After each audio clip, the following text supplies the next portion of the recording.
the university $500 million to install chips in the head of people with paralysis, who have a paralysis, Neuralink paralysis, a center to cure paralysis. Okay. And he wants a few universities to test it on real patients. We have a football player that got hit and paralyzed from the neck down. And I've seen like that already for 20 years. So he needs donations. So bottom line, he wants universities to give money to. So we have professors like us and students and alumni volunteer in the call center. They're calling, 100,000 alumni. But most of them are not available at the time and leave a message on the answering machine. Yeah, or you have multiple languages, right? So this is available in all different over the languages. world. The problem 24/7. is that they're all calling back at the same time. And the wait time is terrible, so they're like, well, okay, I'm not going to do it. No, and they're waiting. I'm talking to you, the schmo that doesn't have a dime, and she wants to donate 100 million, and she's waiting. Yeah. So the AI in the meantime discusses with all 10 calls how much money they want to donate, and then whispers in my ear, hey, drop the jack and talk to Sarah. Yeah. And I say, Jack, hey, just a second, Jack, I got another call, just hold on a second. I'm not telling her as $100 million donor on the line. I can't waste my time with it. I mean, we can help with setting some of that stuff up. So it's just that's an example. Yeah. Another example is for professors. Let's say I'm teaching you math, right? And you didn't understand. The book has been published 2 years ago, so it's totally outdated with regard to conversational AI. Of course. It's all within the knowledge base, right? And ours, if that knowledge base is updated. But it's not in the knowledge base. It's exactly the opposite. So you call and you ask, what about conversational AI? And that's not in the book because 2 years ago. Totally, There was nothing, and it takes the publisher 3 years to make another edition. So the professor comes in and tutors you. The professor, listen. The song? No, Help me run, help me run. No, he doesn't. You don't know the Beach Boys? Help me run? I don't know. Of course I know Beach Boys. You are so young. He doesn't. He doesn't. This was 20 years before you were born. He doesn't know it. Before my time. Okay, so but get on. So but basically then he tutors you, and then the AI then learns from him, so the next person that asks the same question will get it from the AI. Her voice is shot and my accent is not understandable. It's fine. No, I understand. I mean, our AI is learning just based on what we put in. Okay, it's not learning. I mean, it's always updated on the knowledge base we put in. So but it's not on the fly, listening to. It's not self-learning. No. So we are just like it, except when you are the students and I'm the professor and I have such a heavy accent. You don't understand the thing I'm saying, and you sit there, especially when you cut to complicated things. You can understand yes, good morning, good night, but when it comes to advanced math and statistics, you cannot afford to be a few chapters behind. Of course. And so the AI listens actively and co-teaches with me. Then I pause a little because her voice is shot from talking 4 hours like this non-stop. She pauses a little, and the AI, can you the AI summarize what I just said without the accent and in plain English so a person like Jack can understand, and I can take a rest, run to the bathroom. So what he's saying is their system does not learn on the fly. And the most important thing, the AI listens and rehashes it in proper English and puts it in live in the database. So we'll have the transcriptions, right? And we have like analytics for all these conversations, if that makes sense. So you can go in. But it's not learning. The human, Yeah, it's not. I mean, right. Because again, we're not. So what problem are you trying to solve? We're trying to automate a lot of these conversations, right? If someone wants to call in and book an appointment after hours, if someone wants to just get basic answers, I mean, it can be relatively complex and leave the bot autonomous, but we're really just trying to free up contact center agents to handle those. Who is your ideal client? It's a good question. We do a lot of businesses with education, government. Like what do you do for education? Okay, so if you look at this, like let's just go through our whole pillars, right? You guys are using, let's say, Cisco Contact Center, right? So we have an attendant console. Maybe you have back offices where receptionists want to be able to understand who's calling. They want to build out queues. They want to run reporting on those queues. They want to build out IVR. Maybe that's a conversational IVR or a basic IVR. We can do that with, let's just say, that welcome pillar, right? So we have something called an attendant console. What we're talking about right now is automate, right? So we have a virtual receptionist where those are basic questions. If you look at right here, you can configure what topics and answers the LLM's going to pick up on certain keywords or phrases. That'll handle 10 concurrent calls at one time, different languages, blah, blah, blah. Let me give you another scenario, just to interrupt you a minute if you don't mind. No, of course. So for the call center, many times we have people that are coming off the street, like alumni and students. Yeah. So what we are doing many times is we're using Google Voice because we don't want to use their numbers so people will bother them. Yep. And we use a bunch of Google Voices, and this Google Voice, if you don't use their caller, after 60 days they expire. Yeah, okay. So we make sure to automate it every 60 days, make an outbound call so Google doesn't send you the message. Since you didn't use it, we're going to cut it off. Expired.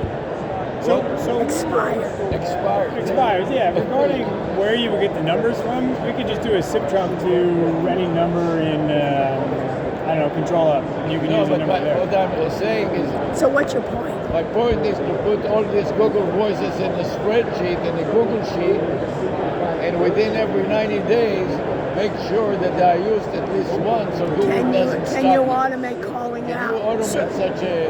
Automate calling out, giving you, like, let's say 100 numbers, every 60 days call out to this number. I'm not sure if we can do that. So this is an example. So what we do, we automate it and put in the calendar every 90 days, call 800 chat GPT and chat. Okay. Yeah. And chat with ChatGPT to comply with the Google requirements so they don't eliminate our calls. When you have 100 of them, you one gotta or keep two them is up not a big deal, but when you have 100 of them, it's hard to keep it up. Absolutely, yeah. But they don't do that, okay? And what does this ensure? So we're very big in call recording and digital fax as well. So, of course, compliance call recording, so role-based access, limited storage, HIPAA compliant. And you store it or what? We can store it. We can store it on your environment, wherever you want. And what's really cool is, like, let's say you have people that need to record calls and digest them in the WebEx app. We have a gadget right in the WebEx app where a customer can go in, they can run reports. So this is actually what he's pulling up. This is a chat console, but So we have also a hospital. okay. And the hospital is a HIPAA compliance. It has a call center. Yeah. And you have to comply with all So kinds he's of things. saying that. Yeah. Anyways, I got the idea. Yeah. Well, Where are you located? We're all spread out. We're based out of Italy, but we have Italy. offices in Miami area. Oh, really? Yeah. Wow, so you're I'm not local. I'm from Utah, but Utah, but Michelle here is local. Is local. Okay, Yeah. cool. Did he scan you guys? I don't know. And we also are making conferences, Okay. like IT Expo. I'll take a I picture. didn't- I don't know if I have to scan. Yeah, take a picture. And give it to Michelle. Also, Definitely. you know, we are looking for speakers for IT Expo and Emerge. These are international shows like this Miami. in Miami. So Michelle can come. Yeah, he's the guy. I mean, he's right And there. we have a presentation and we host a panel of experts. So we Okay. want to show people from the industry. Don't come to me if you want to implement it. Yeah. Go to Very cool. Okay. anyway. Thank you. So these are like, this is Tehrani kind of. You know what I mean? Trust. Right. The difference between them and him is Tehrani got Zoom and AWS and Cisco.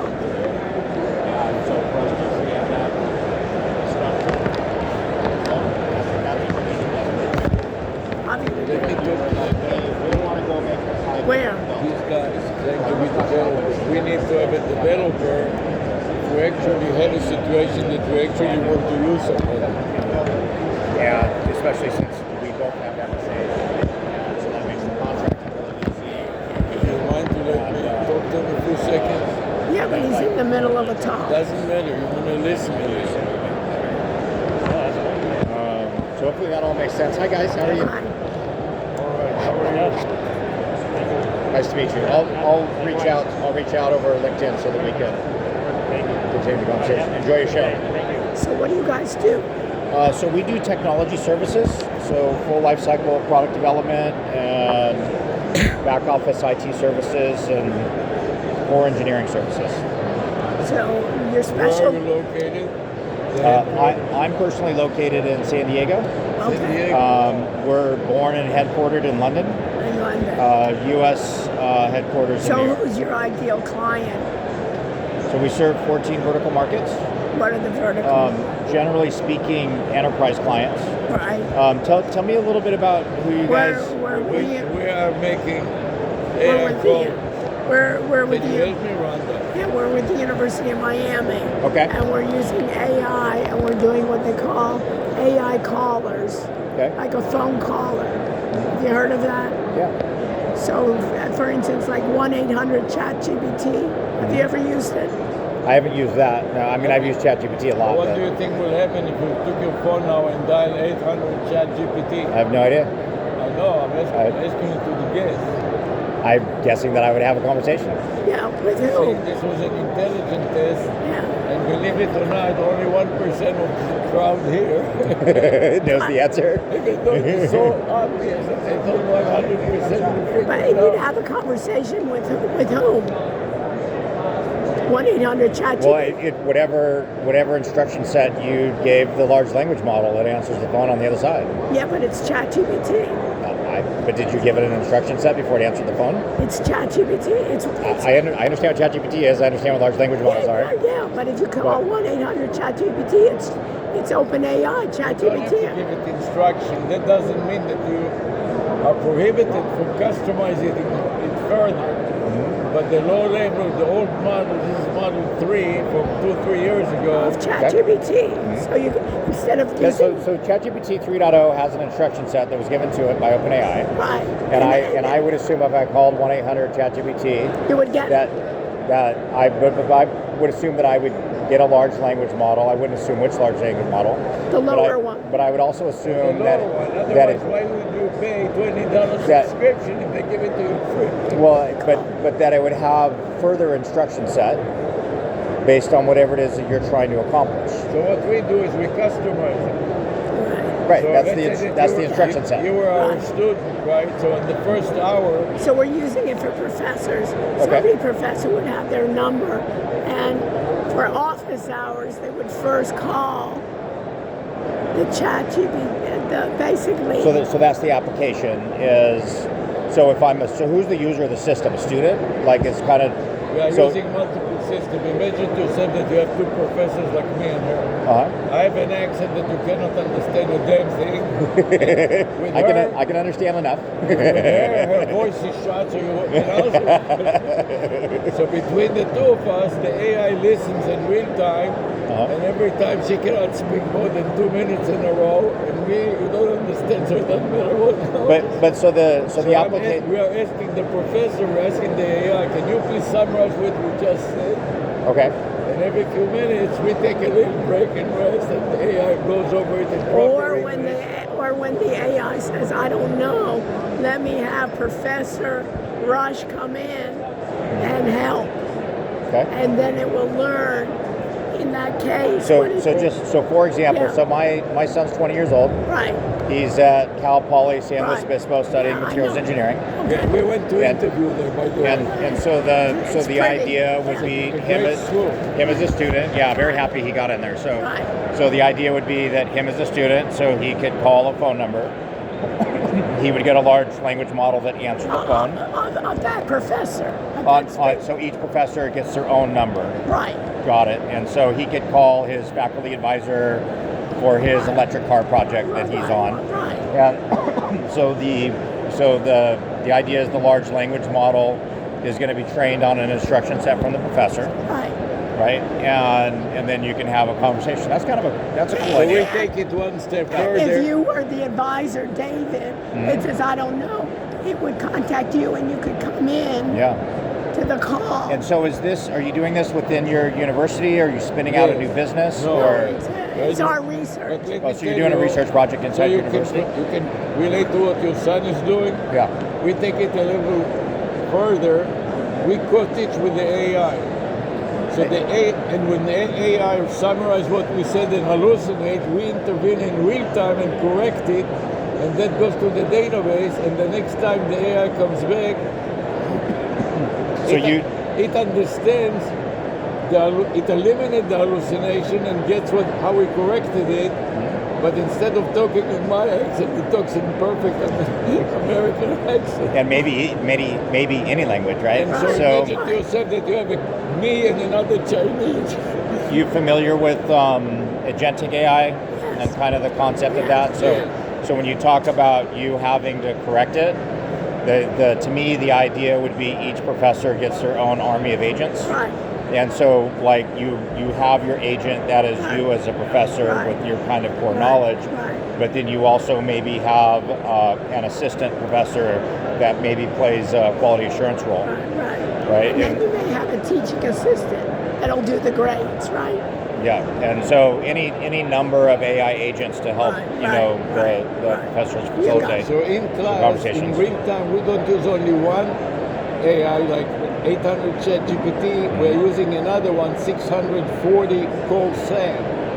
And the difference is that is a local area code as opposed to a toll-free code. And sometimes we let them both argue with each other when it is not so clear. Models. Yeah. They can talk to each other. So what kind of help do you need with your research project? What are you looking for? We teach the students to do that, and the students in the first hour. So we have every student, my students then for the project are Gen AI consultants. Okay. And they decide, I'm going to be, if I'm in finance, I'll be in finance. Okay. I'm in marketing. Hey, Darko. Hi, hello. So And they'll get a number, and then they'll create. I also do academic partnership with Wix, so they get a business plan. They get their business value, so they have a website, they have their own domain name, and then they'll have their phone number. Can you read what this is? Wiz more biz. That's right. So that's So a this phone is a number vanity too. phone number and a domain name. Okay. And we reverse engineer the search engine. We know how to make ourselves number one worldwide. Okay. If you took your phone now and you typed it on your phone, you'll see the website wizmore.biz. And you can call And the that phone number, W is 9 and I is 4. Got it. What's the rest of the area code? Z. But the point is that they get a large language model on the other side that's trained with your instruction set. Right. With a vanity phone number that Right. every idiot can memorize and record Yeah. and express It's like without a brand- accent. it's like Even a if I brand. have an accent, if I read to But Wiz back to Biz, my question. So what do you need in your research project? Like, so you're obviously walking around Unified Communications Conference, talking to everybody. How can we help you? What Yeah, are you guys that's looking for? So once we have a job, what the students do, they contact businesses and they make a website for the businesses. When the business wants to really adopt it and develop it, the students are not developers. They can't help the companies. And we cannot handle 10 businesses. And we're not into Well, custom making work. business. This is part of our research. So we want to have a So- partner that later on a business says, okay, I want to have a bot for my business. We want to be able to hand it off. We get I see. 1,000 tokens free for Yeah. the duration of the semester So or a year. we're creating demos. Are you guys familiar with Khan Academy? I think Sure, sure. yeah. Like they seem to me like they would be perfect for this, No, right? because we need a once a business wants to take it on, they want to have rapid development, and we cannot. Khan is not gonna Khan go to is not a business. developer. Don't you think this is a whole new market for them? A way to No, expand because they deal with brand new revenue they stream don't for them? deal with higher education. It's different. But our students a lot of them are business, going out to businesses. And it turns into a consulting job we expired, the free token expired, And we don't. and the hosting company gives us everything for free. The domain name, the hosting, everything. Yeah. All of a sudden you have to start to pay. The students are not interested. So you're looking basically for a corporate partner that's That can do willing development to help work. productize this. That's right. Right? First of all, customize it Yeah. to the specific organization. So the university Not even brand name, productize it, but rather when they're going to specific businesses that a real want that. consultant with a real development team that can do real work. We Yeah, can we're- do beautiful demo. We're 100% services company. Right. We don't have any products. Why- We why- don't sell anything but man We hours. don't sell anything either. Yeah. We don't No, no, sell I- that. I You guys understand. sell. We don't We even don't charge. sell it. But no, I understand that you guys are doing a university research project. Right. But it sounds like you're looking for a corporate partner that is willing to facilitate this and create a revenue stream from it. No. No, we don't. No? We are not. Oh, we are see not what he No, not a said. revenue stream necessarily for you guys, because I know you're researchers, but a revenue No. stream for them, For who's them? your corporate partner. So, like those guys, for example, they have a product, and so they sell their product and Yeah, but license they it. don't have developers. We need an organization. Oh, they have a lot of developers because they're Not- building a product. Oh, so so why doesn't this fit for you? Because all we sell is man hours. All we sell is services. And so let's say What there's services? let's say engineering services. So let's say there's a 1,000 man hours of engineering that needs to be done to move your project forward.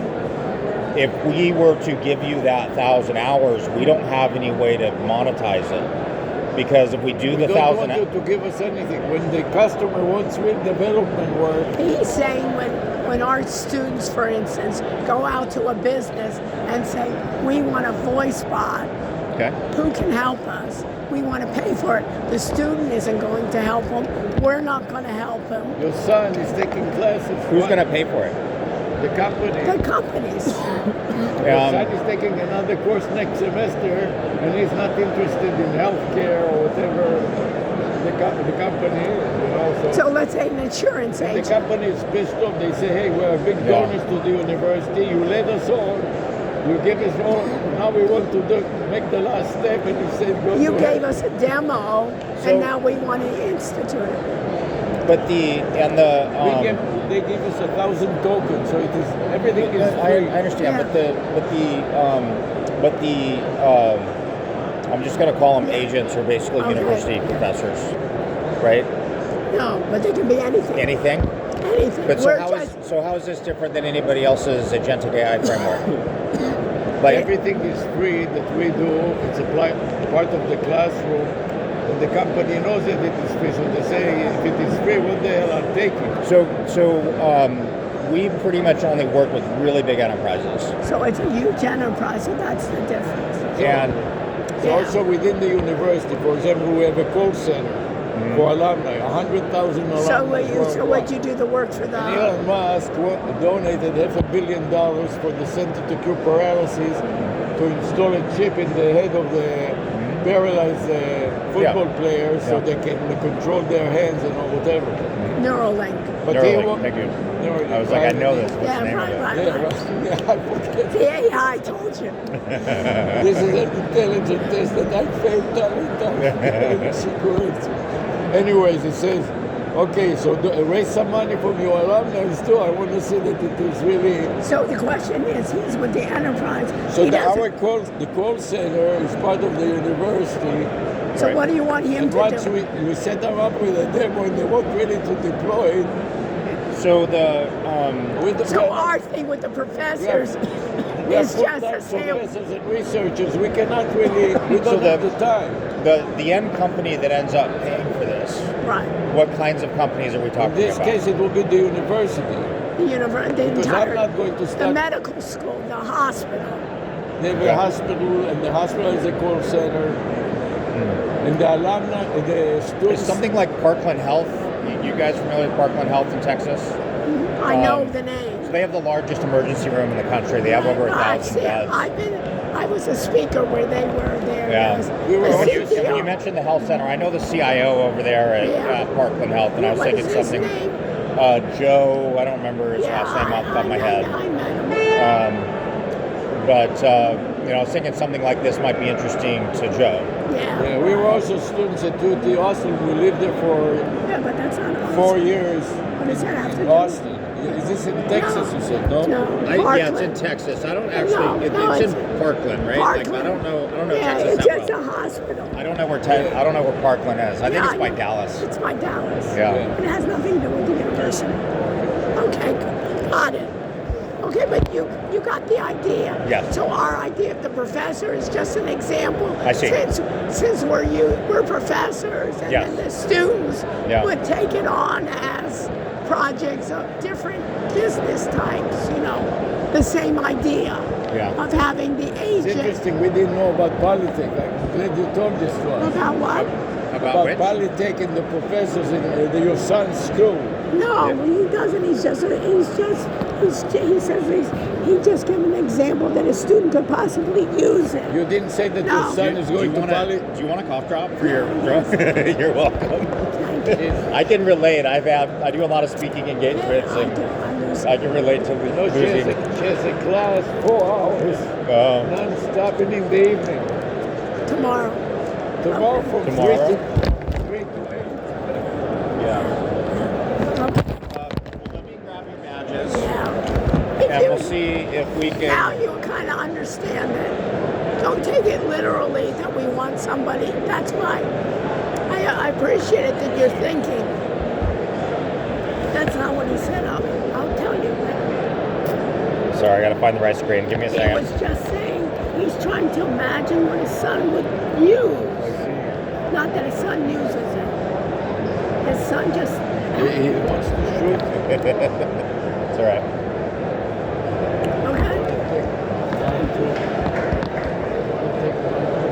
Yes, please.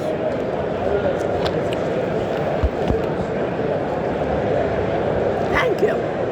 You're welcome. You can check Here, the I have website. that for you. Take a spare. Thank you. You want me to take the trash?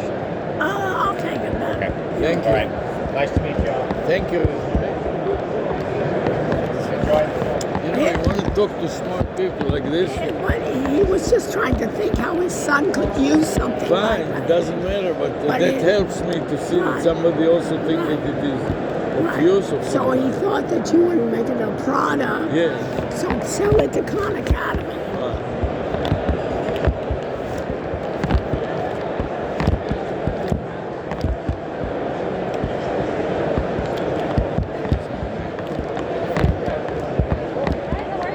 What do you want? Nice book.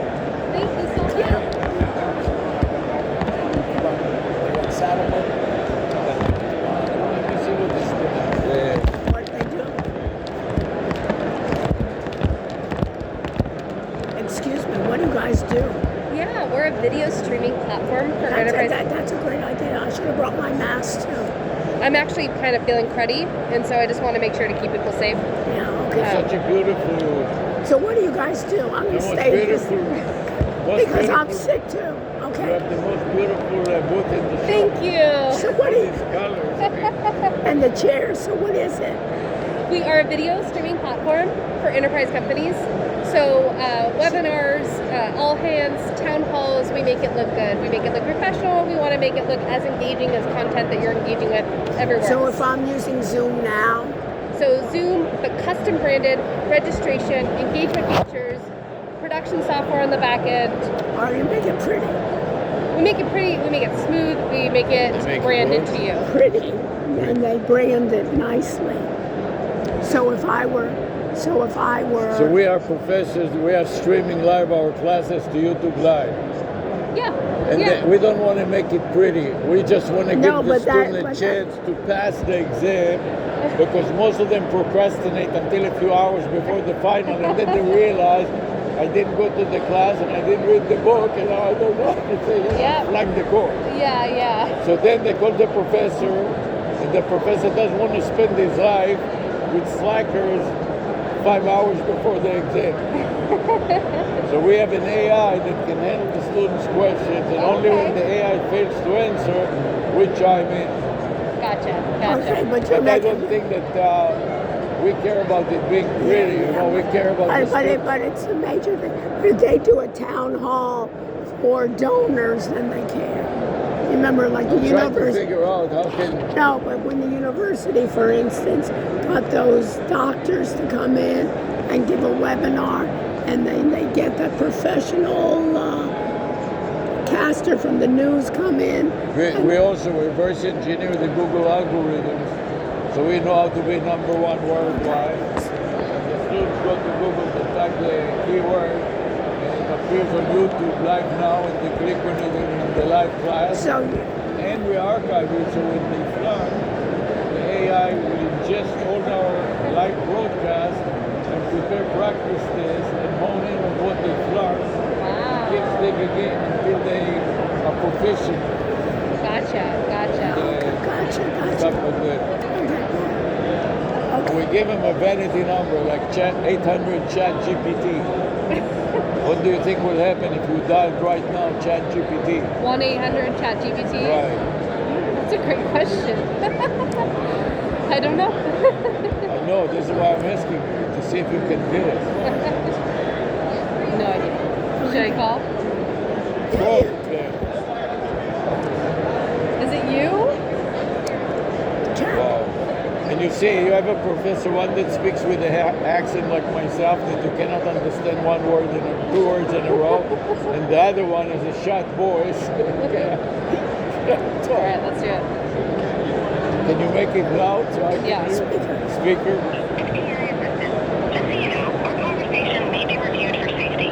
By continuing this call, you agree to OpenAI's terms and privacy policy. So it looks like we get a chat with OpenAI. Yeah, tell me about Brand Live. What is this Brand Live company? Brainly is an online learning platform. See how it says accent? Actually, the company is called Brand Live. Can you tell me more? Got it. Brand Live. Brand Live is a platform that specializes in helping businesses create and stream live interactive video content. It's used for things like product launches, training sessions, and virtual events. The goal is to engage audiences in a more dynamic and interactive way. Pretty cool, Great. right? See, I rest my case. You didn't understand me and she didn't understand me, but you asked her one I time. understood you, to be fair. Okay, but when she didn't understand me, but when you asked, right on.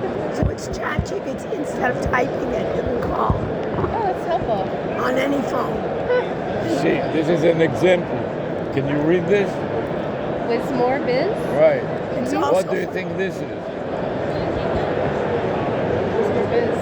Wiz? It's a vanity phone number just like this ChatGPT, but you call that that. spells a domain name wismore.biz. And had you typed it on Google or YouTube, we will appear at the top of the search engine results page. I'm trying to speak slowly. American accent. You got it. You're perfect.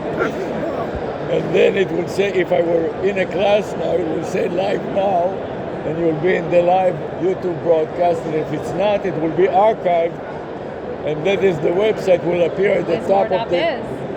Right. Gotcha. Okay, cool. So what is the area code? W is 9, I is 4. What do you think Z is? Well, is it 800? No. Or biz is, or... No, that's the area You code. didn't understand Gotcha. what I was trying to do. The whiz is, instead of using 800, is convert those. Gotcha. Like if you took out your phone, you know, Yeah. What did she tell you that you understood that I didn't? It's not your accent.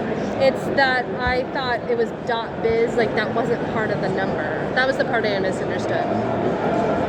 Right. It is 10 characters.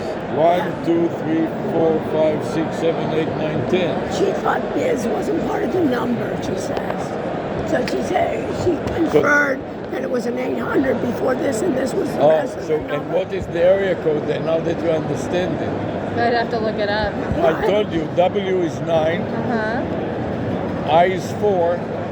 So what do you think Z is? 9? Right. 9. So it's 949, the area code. So instead of using 800, using words for the area code. Yeah, that makes sense. Because that is free, unlike the toll-free number, you have to pay for every call. The local numbers are free. Yeah. So we prefer to use local numbers so we don't have to pay the toll-free That number. makes sense. Anyway, you have a beautiful site. Nice to meet Thank you. you. Let me see what they're serving here to eat. Avi. See, a lot of people are sick now with the mask. This is just Enterprise Connect. The show? Yes. And if you go to a number, let me see what.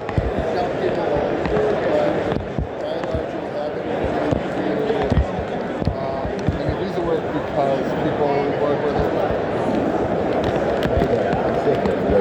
Oh, this is what he told us. Signal wire. How Signal Wire solves some of the toughest challenges in integrating conversational AI across voice, video, and text messaging channels. I can also play testimonial videos or let you know what I see if you're curious.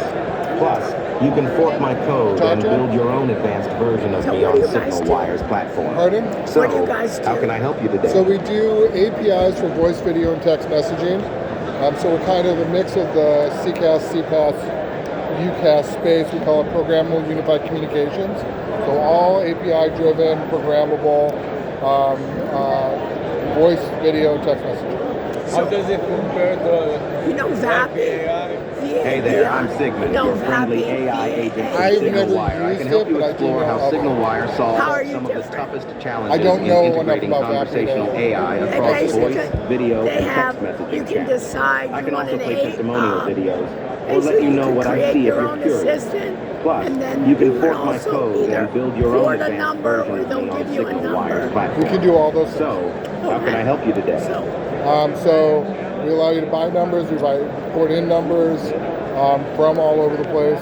We also allow SIP, we allow WebRTC. and then you allow me to put in any, basically OpenAI or any other LLM So we attached. we do the interaction. It Hey is there, I'm OpenAI, but we Sigmund, do your the friendly interaction. AI agent from So we Signal deliver Wire. I can help you explore basically, how Signal our Wire solves interface is all some of about the the toughest prompts. challenges in So, integrating I conversational can do the AI prompts, across you do voice, You do the video, prompts. and text We've got messaging channels. some I stuff can to also tack play onto the testimonial prompts to make them videos work better. or let you know what I see But if you're curious. primarily you're Plus, So how long? you can fork So if my I code wanted a and phone build your own number advanced version of me and on I Signal wanted Wire's like a platform. demo, how long So, would that how can I help you take? today? I mean, it's a minute to get the phone number, Right. set it up, and then however long it takes you to write the prompt. So a But lot do of you stuff have, is 5 to 10 minutes. but do you have like samples that I can use and then Yeah, modify? but this guy is out there in GitHub. You can pull the code that we do for him. But you don't have. Hey there, I'm You don't- Sigmund, you- your you- friendly AI agent from But you Signal don't Wire. have I it can where help I you can explore just how Signal choose. Wire solves I have some to of the get the toughest code challenges for- in No, I integrating mean, the code is just conversational AI a across document. voice, video, and text messaging So it's channels. just in the web UI. I can also play testimonial so you can videos just copy and paste or let you whatever know you what want I see if you're into into the curious. prompt. Plus, you can fork my code and build for your own him, we've got a advanced number of version of me on examples, Signal Wire's platform. out So, there. how for can I to help you use in today? documents. And you have a demo? Yeah, if you go to signalwire.ai, which is Abby, I think this guy right here, I'll take you to the demo. But I can use it with a number? Can I The generate? demo is in the web browser, so Okay. it's a WebRTC to do it, but But we- does it doesn't Hey there, attach I'm with a Sigmund, your number? friendly AI demo agent from doesn't Signal have a phone Wire. I can number help on you it, explore how but, Signal Wire solves some of the toughest can, we challenges just in haven't integrating put one on it. conversational AI across voice, video, and text messaging channels. I don't know, I can does also the play demo, do we have testimonial a phone videos number for or let you know what I see if you're like the curious. same bot that's on Plus, Signalwire you can AI? fork my code and build your own advanced version of me on Signal I don't know if we Wire's have a number on platform. it. We can add So, one. how can I help you today? You should look at Vappy.ai. Because they're kind of like because then you can demonstrate it. So we can, I mean, our demonstration's right in the browser, so you don't need to use a phone. But I mean, we could add one. It's just Hey there, Yeah, I'm there you go. He's Sigmund, adding your one friendly right now. AI agent from we Signal Wire. just hadn't I can help thought of you it explore because how Signal they're Wire solves interacting some of now. the toughest You're adding it now. How are you doing? Okay, how are you? What is your role in the company? is a dev copy. You're head of developer He's running on a experience. dev copy. And what is he? What is his role? He's the CEO. Oh, the CEO. Have you He's the one that helped me. Him and I wrote all of this. Okay. Have you looked at Vappy.ai? Yes. You have. So how are you different? Avi, he's the founder. How are we different? Yeah. We've been around for 20 years. Yeah, I know. We have a native telecom stack. Okay. So Vappy is kind of a standalone thing that you have to connect your own telecom stack to, where ours is embedded inside of the media engine. Ours is written in a different language that's more. What are you written in? What's that? What are you written in? C. C, okay. All online. Yeah, scan me. Because I tell you, I'm with the University of Miami, and we're thinking about a couple of different scenarios. One is, as professors, each professor then would have their own number, and for instance, they could fill their documents with their course, and for office hours, the students could then call the phone number of the professor and chat with the AI agent. And then what we're thinking about is when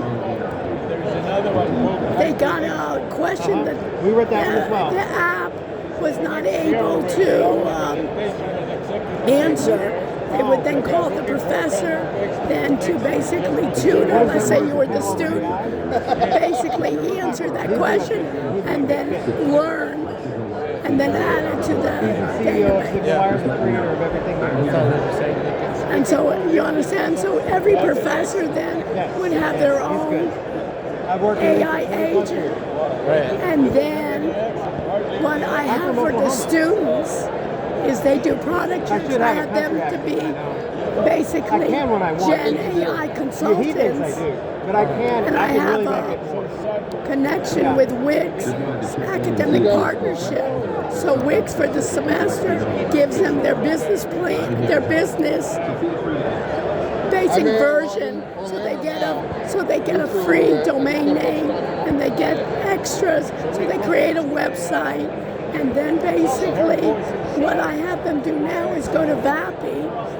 They get it for just a duration because they get like 1,000 tokens.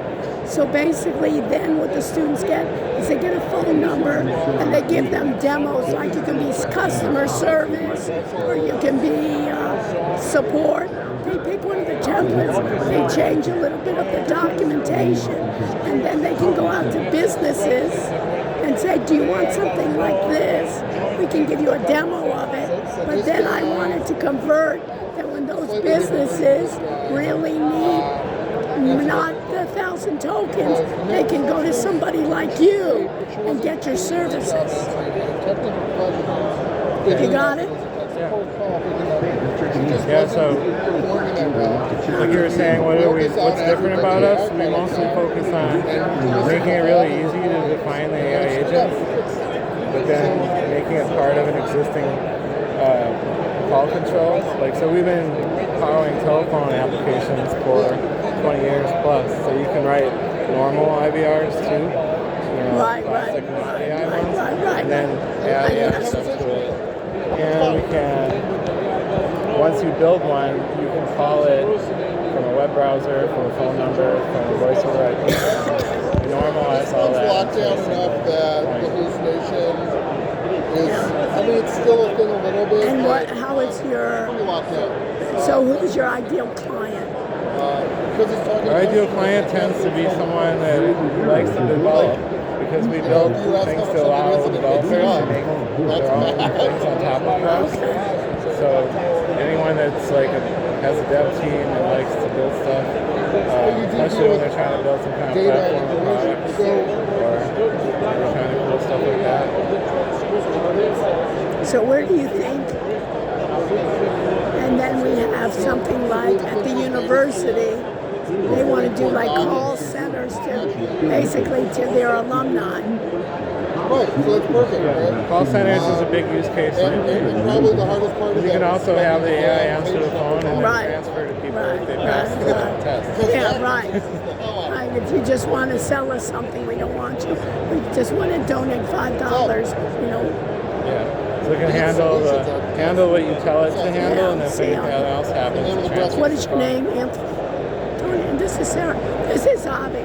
So what he says, he knows VAPI, but what they are trying to do is more for developers. Basically those that want to develop more, that's what he's looking into. You understand? So you know what happens is the students go and initiate businesses, I told then the him. business wants a real developer, and the students, But he's dealing with developers. yeah. And then we bring a real developer into the team that can do custom work and modify the AI and stuff like that, especially the open source. But that's what he does, and he writes it in C, his work. You understand? And he's been in it for 20 years. So our engine's written in C and the AI is written in just plain text JSON. Maybe we can be a guest speaker. We have conferences like this that we have speeches that we give, and we put a panel of experts of people like you. Maybe you can be one of our speakers. For next year, IT Expo in Miami, for example, we have already set up in Fort Lauderdale, and also go there. and also for the classes. So you can come to one of our sessions. Be a guest speaker to talk about your company. That would be really great. Yeah, that'd be cool. I think that's where it's at. So We're also streaming it live tonight. She's going to on Wednesday. She's going to teach straight from 3 in the afternoon to 8 at night, back-to-back classes, and stream them live. And we'd like to have somebody like you to come and speak about the topic.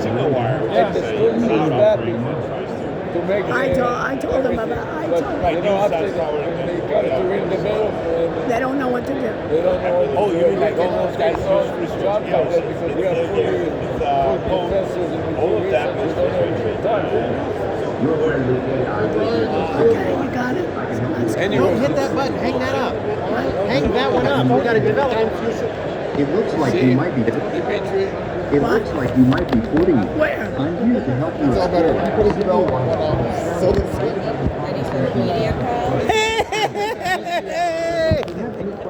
When'd you get here? Yesterday?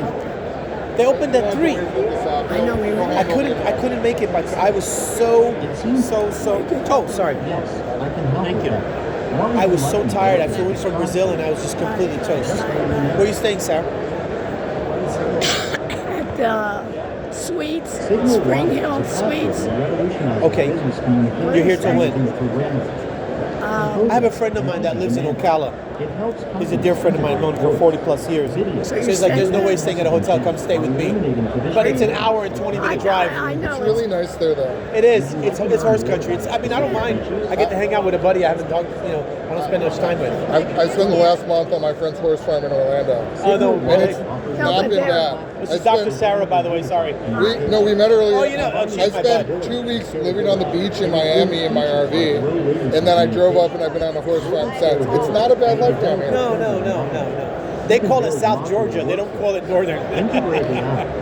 It's a different vibe. I was at an event on Virginia Key Beach in my RV for a little over 2 weeks, about 40 steps from the ocean. It's not the worst. No. No. Signal One I get it. integrates with various Where's Ari? including CRM systems. He's the one that told me you're here. Oh, good. Okay, good. This allows That's you the to owner. automate complex conversations. Okay. Oh, yeah? So I was wondering how this differed from VAPI.ai. Did we tell you about VAPI? No.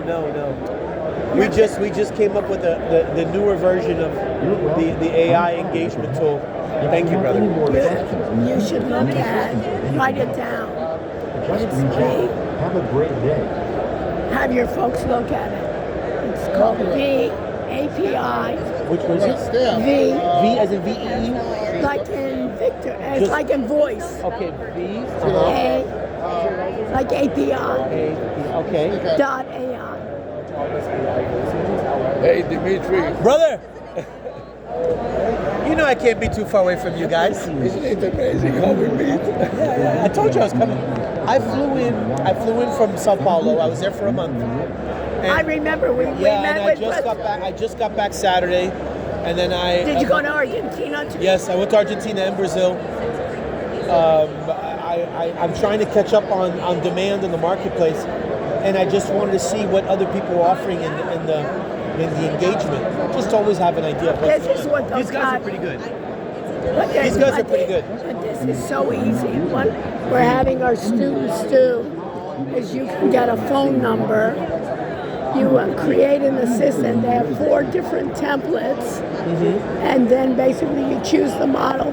They give you 1,000 tokens in the beginning, and you already have. And every student in the class has his own personal phone number and his own personal AI, and they customize it for businesses in the university to deploy. And we get 1,000 free tokens from VAPI to do it from a... What's their business model? The business model is to get it all free. So it's a freemium. No, but then they only give you. I like your hair, by the way. Thank you. They got it for 1,000, only 1,000 tokens, and then you convert it. Once you have it, then you convert it for pay. After the free token expire, you have and thank you. Oh boy, thank you. This is a nice little They're cute. They're cute. Oh yeah, is that what this is? Look how cute that is. So after all the free stuff expires, Rick's give him a free domain name and free hosting for a year. The students take other classes and they're no longer interested, but they will help it and will get developers to customize it to the client. That's a very smart And then we get real developers because we cannot handle the developing of all these companies. Somebody like Vappy that will charge. And we're working with Vappy, Bland AI, Air AI. I know where you are. And all of them. Air is a reseller model. Yeah. Yeah, it's kind of a pyramid scheme. Well, I don't want to use that word, but, I agree with you, yes. But many businesses leverage our platform for their communication. Yeah. Their whole model is to resell it, not necessarily to create it. Have you seen anything interesting here that you like? More of the same? Yeah. No, but we saw Zoom. Yes. Zoom, Microsoft, and all these big companies. Microsoft doesn't have anything. And the university subscribes to Zoom and Cisco. Yeah, of course they do. And all the big... Nobody gets fired for putting in Cisco, is to say. And IBM. They still have IBM. So where are you staying? In Ocala. Oh, so you're driving? Yeah, I that drove. Must be pretty there. It's gorgeous up there. My friend lives on he's got about 20 acres. No. He's too busy with his other businesses. But I grew up with him, so he's a dear friend. And he's like, there's no way you're not staying at my place. I got all this land for what? Just so I could look at empty bedrooms? You know. So come on up. So I got there late last night. I arrived here first thing in the morning, so I could just meet and talk to a couple of people. And then it was cool that we went. I knew you said that you're going to be coming. Right. I told you. And then I'm here till tomorrow, and then I leave to New York on Thursday. So to go meet with a couple of people who might be interested in investing in my wine company. And how to go in Brazil? Very well. So what are you selling there? The bottles and the cans. And they want it? Yes. Now I'm just going to the distribution channels and making sure the government gives me the approval for the external information as far as the ingredients inside it. They're having a difficult time understanding how a terpene that's infused is still considered organic. Because I'm telling them I'm not adding, I'm enhancing. And they're interpreting it as adding. And if you add something, it's not organic. And I'm like, but there are sulfites that are put in wines, and they're trying to sell the wine as it being organic, and a sulfite is not organic. But you're okay with that. How does that, so we're back and forth. I don't want to get them pissed off, but... And what's with Argentina? Did you get it? Oh, Argentina was a pure business pleasure trip for me. Okay. And I haven't been back there since 2019. I saw a lot of improvements, much cleaner, Really? A lot less graffiti in the streets. I was very impressed by what it can be, but it's very expensive now. Really? The other side of as things begin to Get better. regulate, a hamburger at McDonald's is $16. So if you ran the Big Mac index, as we call it, you would know, like, wait a minute, $16. We're not talking just like going to $16. Incredible, the inflation, huh? Yes, the inflation, but now they ping things to the dollar, and now it's almost about 1,000 pesos to $1, and so 16,000 pesos to get It yourself. used to be like that in Israel when they had hyperinflation. They did. Pegged it to the dollar. Well, the new president that came in power cut spending. You know, he did a lot of things to say, hey, the government is not in place to create jobs for people. This is what Trump is trying to do now. Exactly. Cut left and right. Well, I don't know if it's as much as cut the jobs as much as cut the fat. The government needs to exist. It has a function. It's a service. But it's hard to cut the But fat. one thing is me coming in as a politician and walking away a multimillionaire. That's not a political party. That's pure corruption. That applies on both sides. Do you see what I'm saying? It's not one side. It's both sides. And then you have people like you that really bust their ass. Yes, and you too. Nobody gave you anything. Go grab a... No. Just one hour time. What are you guys doing tonight? I don't. There's a 5. How are you, brother? There's a reception. Yes. You like regular? You like Yes. cinnamon? That's a pretzel. Pretzel? No, just Yeah. regular soft pretzel. Looks like Pretzel. like cake. It's not. It's a pretzel. Lechem. You don't need it. Okay. Let's go.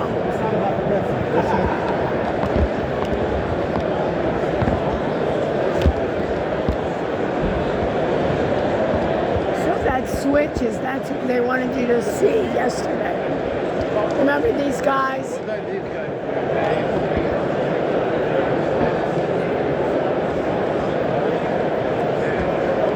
It's with that communication, back end kind of stuff. So there's supposed to be something here. 5-9 has a reception tonight.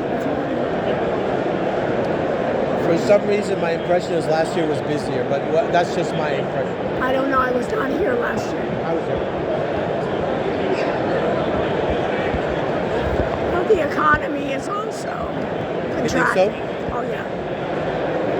And Do you think it's a cycle? What do you mean? There's going to be a recession. That's what I think. Have you seen the stock market?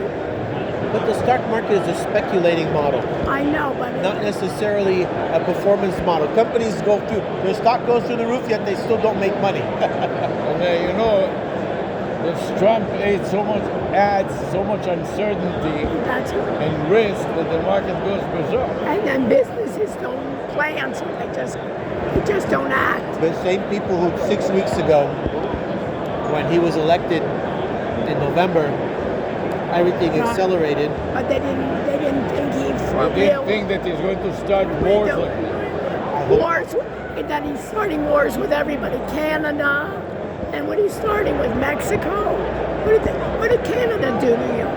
You know, I mean, he's going crazy. But he's trying to blame it on fentanyl. I don't know how that justifies. Like fentanyl doesn't come through Canada. No, of course not. And you and I know that. You understand? This is the reason why I call him my crazy uncle. I'm like, what are you doing? Right, and he has. You were elected for this, and then you went and changed you went and told people, go back to a political point, oh, we're going to just take over Gaza. Right. What do you mean to take over? Yeah, we're going to turn it into a resort. Right. Okay, I understand you were looking to shock the market so you get people to, but you as the president lose credibility. Right. No, but I'm just saying, what did Canada ever do?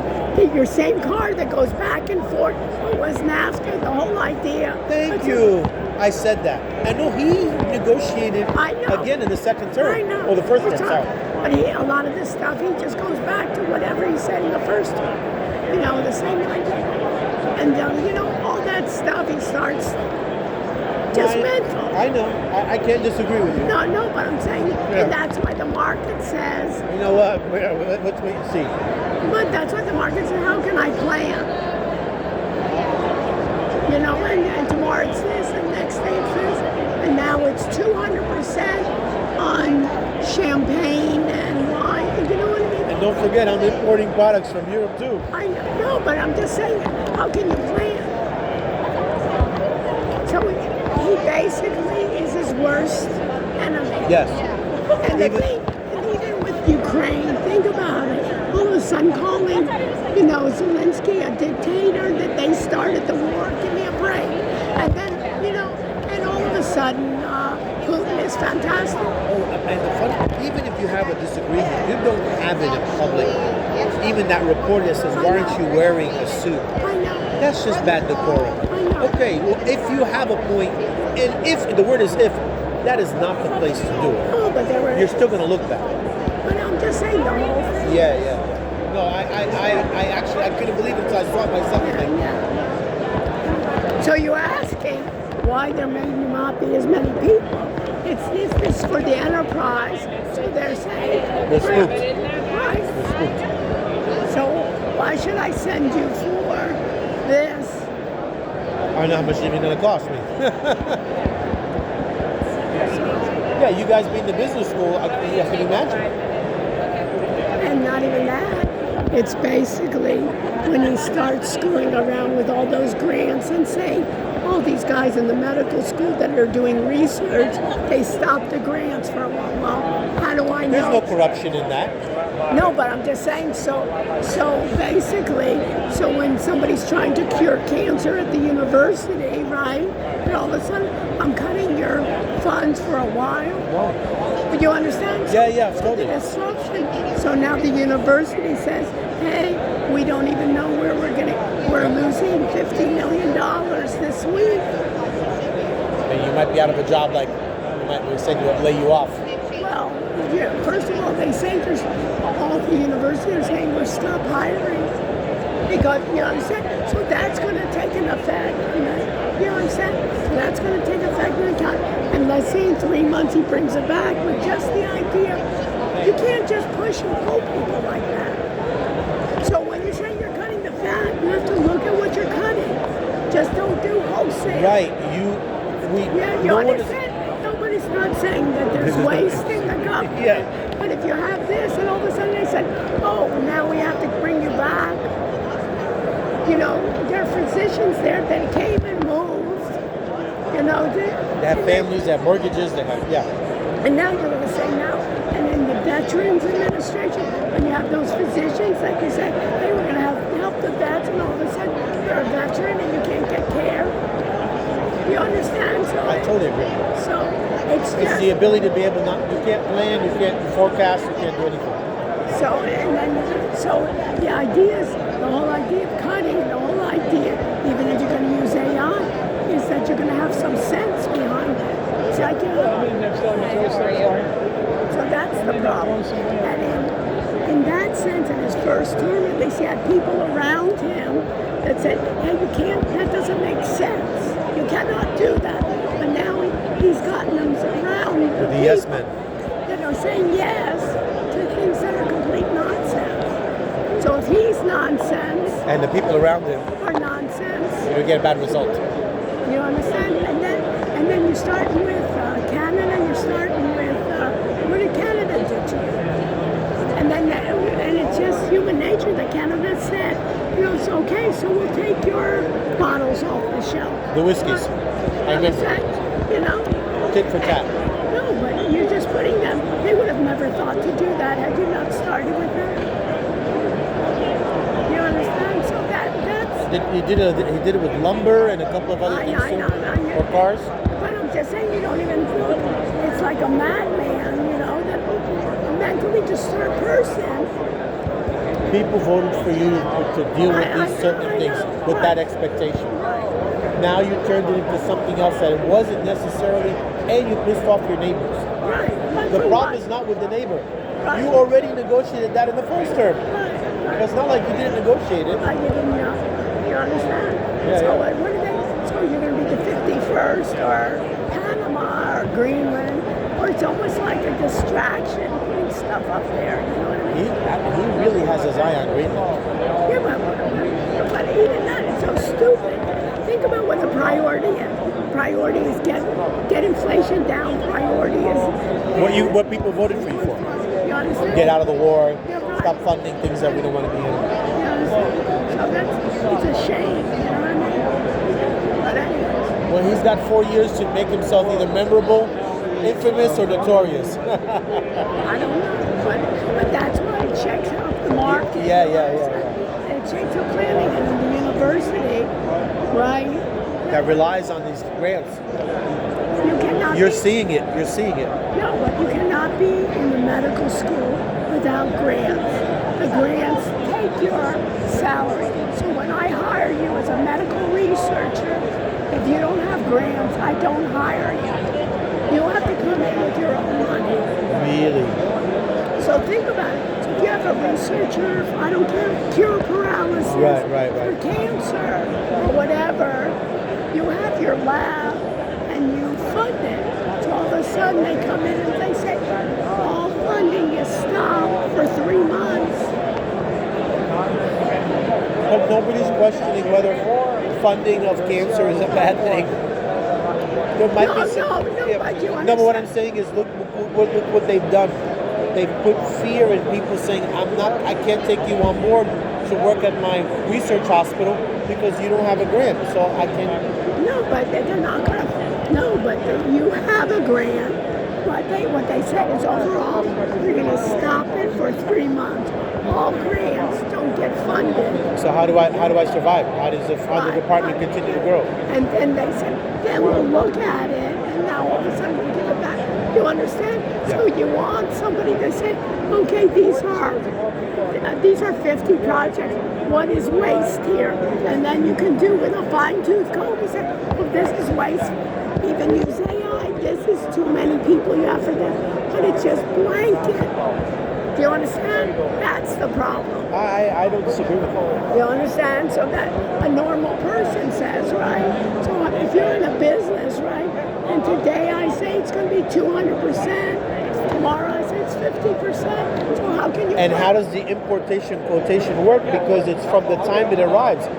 So if I quote my client who's going to order from me, say, okay, Dimitri, send me 100 pounds, whatever. And then I quote him on the price and say, listen, I can't do that anymore because it changed midstream. You understand? And the guy's going, but I already promised it to my clients as well. And we can't, and that's the uncertainty, the domino effect. Even if you said, okay, I know it's going to go up 10%, then you can plan. But you can't even be assured that it's 10% because yesterday he said 200%, tomorrow he says 50%, then he says never mind, then he says it'll be delayed 2 months. It's just like I'm jerking you back and forth. And nobody in business likes that. Nobody likes to be scared. No, but it's not just being scared. You don't know how to plan. It's not. Which means you become scared. I can't do anything. I got to wait and see. Right. So then wait and see. Then you don't have the deals, right? So you lose that window of opportunity. And they say, no, you know what? It's good enough for our bottles now. We don't need a new type of. We're going to wait. We're going to wait and see. We'll clear up our shelves. Yeah, but you need a 30-day order in order for us to get the product out. I know, but I can't do it. We were able to ship stuff out of Spain for our biggest event next week in Vegas. We were exempt. Yeah, so you're exempt and then tomorrow you're not exempt. Yeah, we exempt because we made my company a American company that does business globally, and we're just importing product from our subsidiary in Spain. Yeah, but tomorrow they can say that subsidiary. That's right. Yeah. And then I'm screwed. You understand? So today you're exempt, tomorrow you're not exempt. And the next day you are exempt. Anyways, so what are these guys? Hi. So what are they? So what do you guys do? We're a call center platform. It doesn't scan you.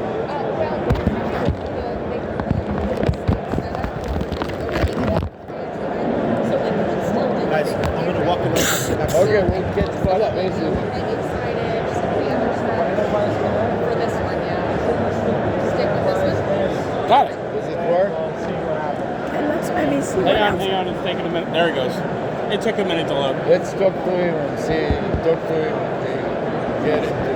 So what do you guys do? So what problem are you trying to solve? We're trying to solve a problem where you have different forms of communication, like a phone call, an email, a text, video chat, right? All these forms of communication, and you're trying to combine them in one platform. So we want to make sure that customers and the company can communicate in a cohesive way. So our platform is called Dialed In because now the agent has all the information accessible, right? You can text them, you can call them, you can email them, all into one platform, and you can get all the information readily. So that's really the... So who's your ideal client? You know what? Any customer from 5 to 500 users that uses a headset. Call centers.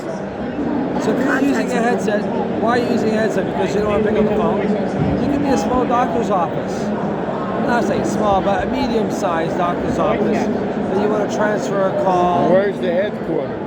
Where's our headquarters? Fort Lauderdale. Very good. You're neighbors of ours. Where are you guys out of? Oh, okay. Okay, so you got University of Miami. Okay, very nice. All right. Why are you guys here? We're making a AI call. An AI? Help me run that. Just whisper in his ear. That's okay. What? An AI solution? We're professors at the university. Okay. Her voice is shot, so you cannot understand the damn thing. That's okay. That's all right. My accent is so great, so you cannot understand me either. No, that's all right. So University of Miami. Yeah. We teach with AI. Yeah. So the AI can repeat everything. We're professors. Okay, you're professors. Okay. And we teach with AI. So we have AI agents that are going to be that are going to be the front end of professors. Okay, very good. So teaching the students about AI and how it all works. Yeah, No, the students in the first hour, they get their own phone number. The phone number calls the AI chatbot and they customize it for companies. Oh. For example, customize it for the call center at the University of Miami. Yeah. So the call center at the University of Miami. We should talk. Has 100,000 alumni. We'll give you our platform to play with. How about that? So right now what we're using is VAPI. Do you know VAPI? Sounds familiar. VoiceAPI.ai. Yeah, VAPI, yeah. But it's AI, Blend AI. Yeah. And they gave us 1,000 tokens free. Yeah. And the hosting companies like Wix, WIX. But you got to do a lot of programming. No, the opposite. We start for non-programmers, no programming at all. No code involved. No code involved. Okay. Once the customer wants it, and they give us 1,000 tokens free. Yeah. The domain name is free, the website hosting, everything is free for the students for a period of a year. And they get to play with it. Not to play with it, demonstrate it to businesses until they convince the business that they want actual work done and deploy it. Yeah. And then we hand it to companies maybe like yours and developers, because we cannot start working with every schmo. Yeah. We are full-time professors and we're doing everything for free, part of our research. Yeah. We also do presentation in IT Expo Emerge, and we host panel of experts, and I wanted to invite him to be a panel of experts. Sure. And you can come in on Zoom, but since you're so close, you can come like what we are doing, we are combining an in-personal class with live broadcast for Zoom to YouTube Live and other I would love to see a video presentation of what you guys are doing. Tonight she's teaching, and not tonight, Wednesday she's teaching a class, and you can see how terrible her voice is. Okay. We broadcast it live on YouTube. Okay. And we reverse engineer the YouTube algorithm, so we're number one worldwide. Wow. You type the keyword, it says live now, you click on it, you'll be in her live class on Wednesday from 3 to 8. What's the name of the? And here you can see an example. This is a. Can you read this? Yes, Wiz More Biz. What do you think that is? Wiz More Biz? Yeah. I don't know. No, this is why I'm prison. I'm a Wiz with More Biz. That's right. This is an AI wizard to help businesses get more business. Yeah, Wiz with More Biz. Okay. So you are a businessman. How can I get more business? How can I acquire? Yeah, no, how can I acquire customers? Yeah. And the students make it. This is a vanity phone number. W is 9. So then I is 4. Okay. So what is the area code with Z at the end? What number is it on the keypad? If this is 9, this is 9 on your keypad, and I is 4 on your keypad, what is Z on your keypad? I have no idea. No, think about it. Z is close to W. In the alphabet, where is Z at the end of the Take out your phone. Okay. Don't look. Go ahead. Yeah. Okay. The alphabet, the Z and W are the beginning of the alphabet or the end of the alphabet? At the end? That's right. Right. So Z is next to W, and if W is 9, what do you think Z is? What digit? WXY, Z. Yeah. I don't know, 10? No, there's no 10 on the dial pad. There is only 9 So what digits. is it? So You're close. You Give it got one it. more guess. You got it. 0, I don't know. If it's not 9, what is closest to not? It's 0. not 10. 0 doesn't have a letter. So And what what is- doesn't have a letter? At the end of the alphabet, you have X, Y, Z, right? Yeah. And Z is before W or after W? After. So if W is 9, Z must be also low. You got it 9 right. also. 9. 9. So Okay. the area code is 949. 949.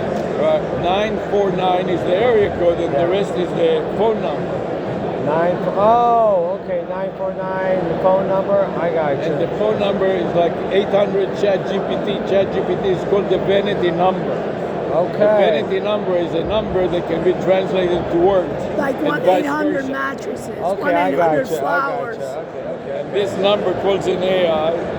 So you have a platform or a program. We are using different platforms To do it. depending on the situation. So these companies like Vapi, they have programmable phone numbers. Yeah. And they use all the models like small language model, large language model, depending on the business applications. They select different models, and they give us free 1,000 tokens. I got you. 1,000 tokens, and the vendors, the website hosting, they give free domain names for a year. But after the year expires, the students take another class, and we cannot handle it. So They abandoned the project. we went to work with companies that are in the business of giving service. You know. Yeah. And what's the program at the University of Miami? What's it called? The program that you guys, is it the computer science? It's a combination. It's a business school and computer science. So we combine we emphasize more the business. You know, like Wiz More Biz. Because the computer science. And who heads that department? You guys head that department? The computer science, they don't understand business, so it's a problem because it's all a business. So you have to understand business. Business model. I always wanted maybe for extra, like a call center technology class, right? Like let's say you have a call center tech, a class in call center technology that incorporates AI, that incorporates CRMs, databases, That's what we're that doing incorporates now. telephony. Right. We would love to help you guys build a curriculum for that and tools so you guys can help teach your... Yeah, the problem is right now it is so new and it changes so rapidly. Yeah, but we can help you with that because we have that's what we are looking. We have a proven, there's no guesswork. It's like, hey, how do I get from here to here to here? And then you can show it to them. We are looking for somebody like you that can handle those cases. Yeah. And we don't want to piss off the alumni that are telling us, hey, you took it. I would love to. I would love to have that. You took us especially University of Miami. You know, they say you took us by the hand, We did all this demo, No. and now when it comes to really doing it, you dump us. I can come up with a cool. This would be like a what? Like a 6 week, Even shorter. 4 week, Or 3 week. 3 week curriculum, and they get credits for it. Yeah, and then It's part of a course. a school of Really? a school of continuing education. Oh, they would love it. They give a We could- certificate. We so can it's- show them how to build the bots. Yes. With different companies, Well, integrate the platform, that's what we're- import the data, That's- play around with it, test it. Well, that's what we're doing now. There's a company called FastSpot from England. They come in and they're giving our students their premium product to use. I cannot hear her well. She said. That's okay. I understand. I understand. FAST bot. Yeah, and FastSpot. And they make it into their website. Yeah.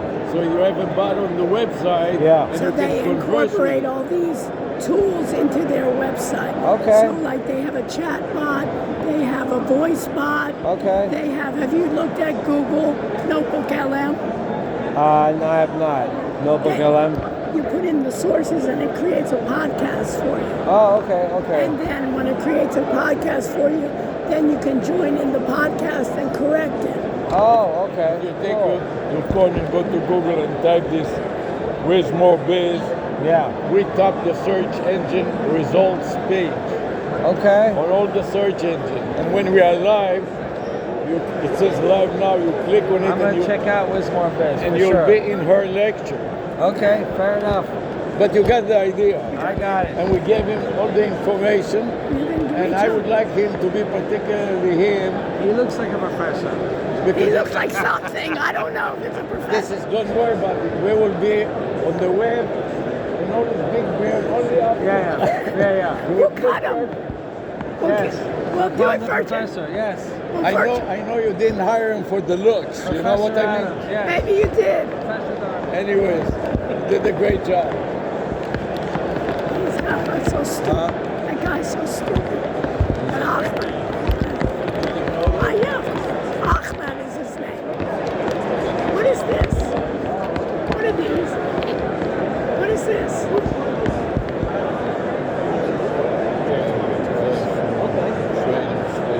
I guess they do microphones and stuff. Hi, what did you guys do? Yes, you can, anytime. What are you guys showing? So we're showing all kinds of stuff. So this is our conference room wireless microphone system. So we can provide super clean audio to our virtual remote participants. How about AI? What's that? Do you do any AI? Do you do any AI built in with this? So yeah, a lot of our products already have AI built in. Things like, for us, it's all about audio. And so, for example, that big round circle up here, that guy. What is it? So that's a microphone. So we can cover a big conference room space with that. And then we have a processor that has a couple of AI. Sure. Yeah. Oh, sure. Yes. We're using Shure for years and years. I just didn't realize it. That's what we do. From all We the are stuff Shure. here, I didn't realize. Yeah, there you go. Yeah, sure. Very cool. Okay. After a while, walking here from booth to booth, I become so. Yeah, everything starts to look the same.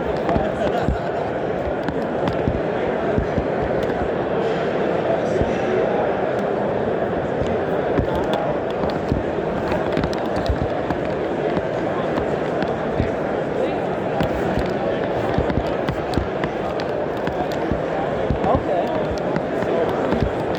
Well, there you go. That's what we. Okay, That's now what we. you got That's it. what we Okay. do.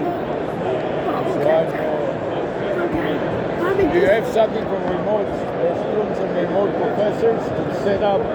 The only thing that we would have that a professor could At take, home. that could take with them at home for really good audio is this. So this would allow them to take the lapel mic and put it right on their lapel. Or there's a lanyard too that comes in the box, and then they plug this into their computer with USB cable, And it's not so and big. that's it. To And how much is On that? Wednesday night, she has to teach a class from here. Okay. 4 hours non-stop. You see her voice? Yeah. Shot already. So, well, there's two things. So this is And our. me with my accent, you cannot understand 2 words in a row. And in short, it's leading. Well, if you got better, yeah, if you got better microphones, that helps all the time. But so this system, this with one of these is I think it's like $2,000. But we have some other solutions that might be a little.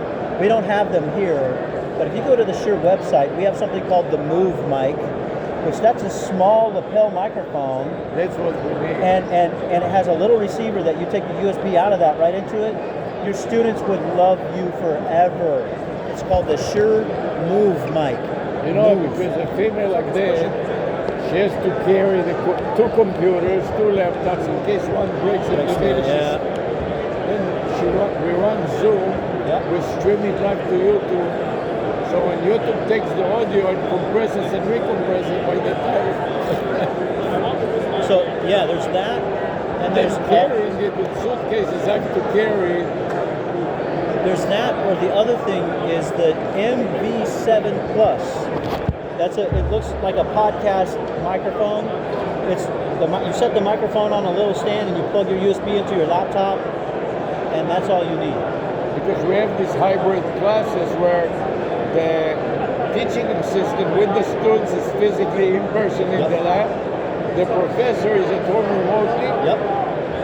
And 1,000 students worldwide on the internet. Yeah. And so, and sometimes we fly away to conferences like Wednesday she has to teach from the hotel. So everything has to be portable. Yeah, so no power supplies, none of that stuff. Yeah. So that would be my suggestion, is to look at the Shure MV7 Plus. That would be perfect. A little Absolutely. And also for the student.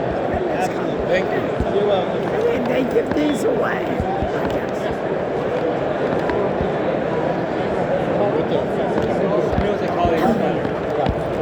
How much? What's the list price on that? This radio at $249 with the USB adapter. This one is $199.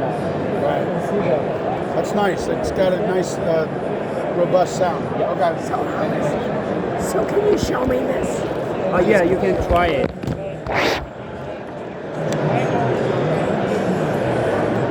In front of the ear.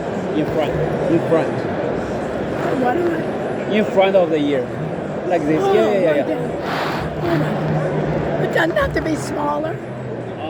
This is the smallest. I have such a small head. This one you can try it. This one is a back bend. Like this. So this is like this? Yeah. Both head on the ear.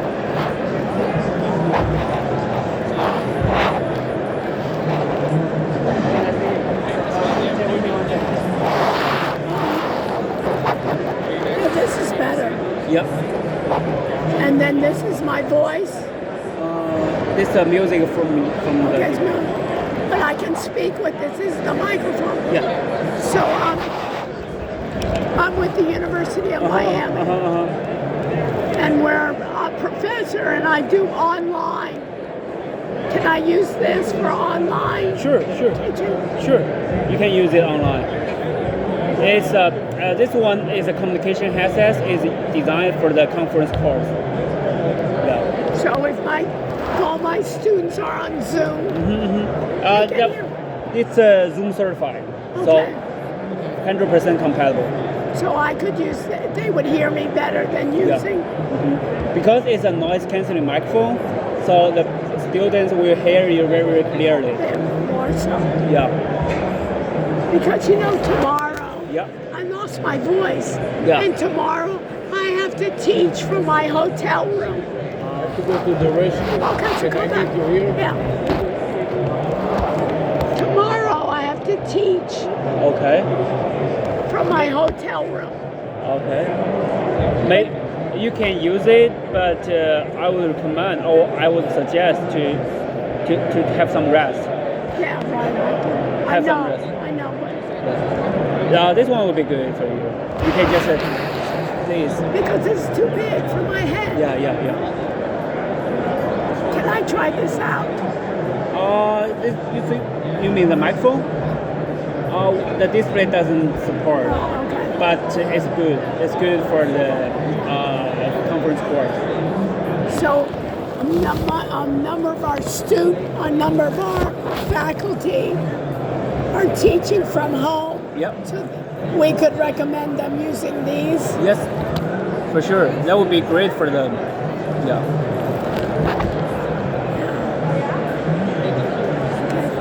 Yeah, I will leave you my name card. So if you would love to recommend this access to your teacher team or students, you can just reach out to me if you need any help.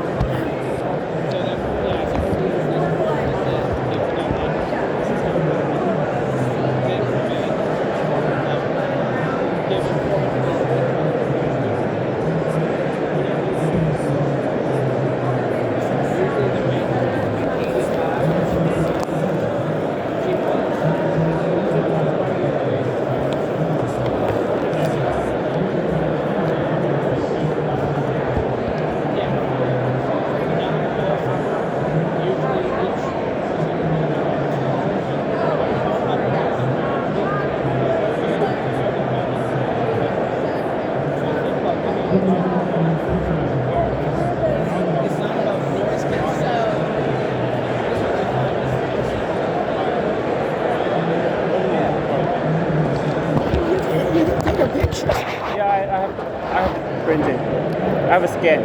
Okay. Yeah. You got it. This is my name card. Or you can take a picture of mine. Okay. No, it's okay. Okay. So, and what does this retail for? $199. Comes with a USB adapter. Okay. And do you have any in the show? No, we don't sell here. Yeah. And what is this? A hat. A hat. This is what? A hat. Okay, thank you. And what is this? Take care of your rep. Go ahead, let's see it. Yeah, so we were just talking about, so quite a few of my clients, they're testing poly and chakra, or they have the void it doesn't go in your ears. I'm sorry. But they prefer to just mic. We haven't looked at shots yet. But it might. I've only seen the golfers. But I was asking if our enterprise users, usually the budget is between 85 to 98 days.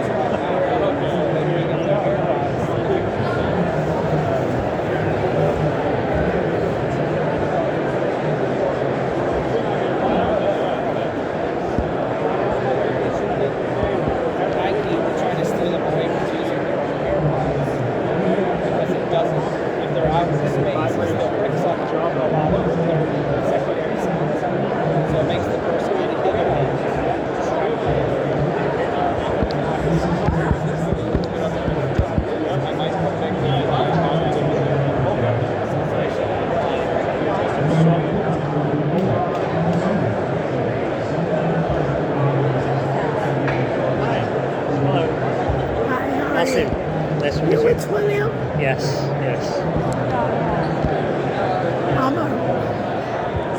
I'm at the University of Miami. Nice. Great. And what we're doing, two research projects. I lost my voice, so bear with me. What we want to do, what we're doing is, we want every professor to have their own agent, AI. So let's say you were in my class, you would have 24/7, you would have on demand, you could call the bot and get help with the class, right? And then what I want is that then the bot, during my office hours, I can listen to the calls and the bot could say then, I don't know that answer, let me bring the professor online. So I come online, and then when I explain it to the student, then I want the bot to learn, because it didn't know that part, and it would learn in addition. And then it could basically have it be learning each time. And what my vision is then every professor could have their own phone number with their agent involved. Right? And also what I'm using right now, you know VAPI.ai? What? VAPI.ai. Yeah, I heard about it. Yeah. So what my students do with VAPI is my students, I have them in my class, they're in groups. Each group is going to be Gen AI consultants in different industries. And what they do is basically, they go to VAPI and they basically create an assistant and they give them a template, like they can be customer support or they can be other types of ways. They have that. They have a phone number attached, and then they have the dialogue where they can change a bit. And then also Wix. Are you familiar with Wix? It's like a web development. I have a partnership with them. So they give them, through the semester, they give them a free, basically, website where they create it and they get a free domain name. And then once they have that, and they have the phone number and they have a chat bot, they go out to businesses and they basically say, is this something that you want for the businesses?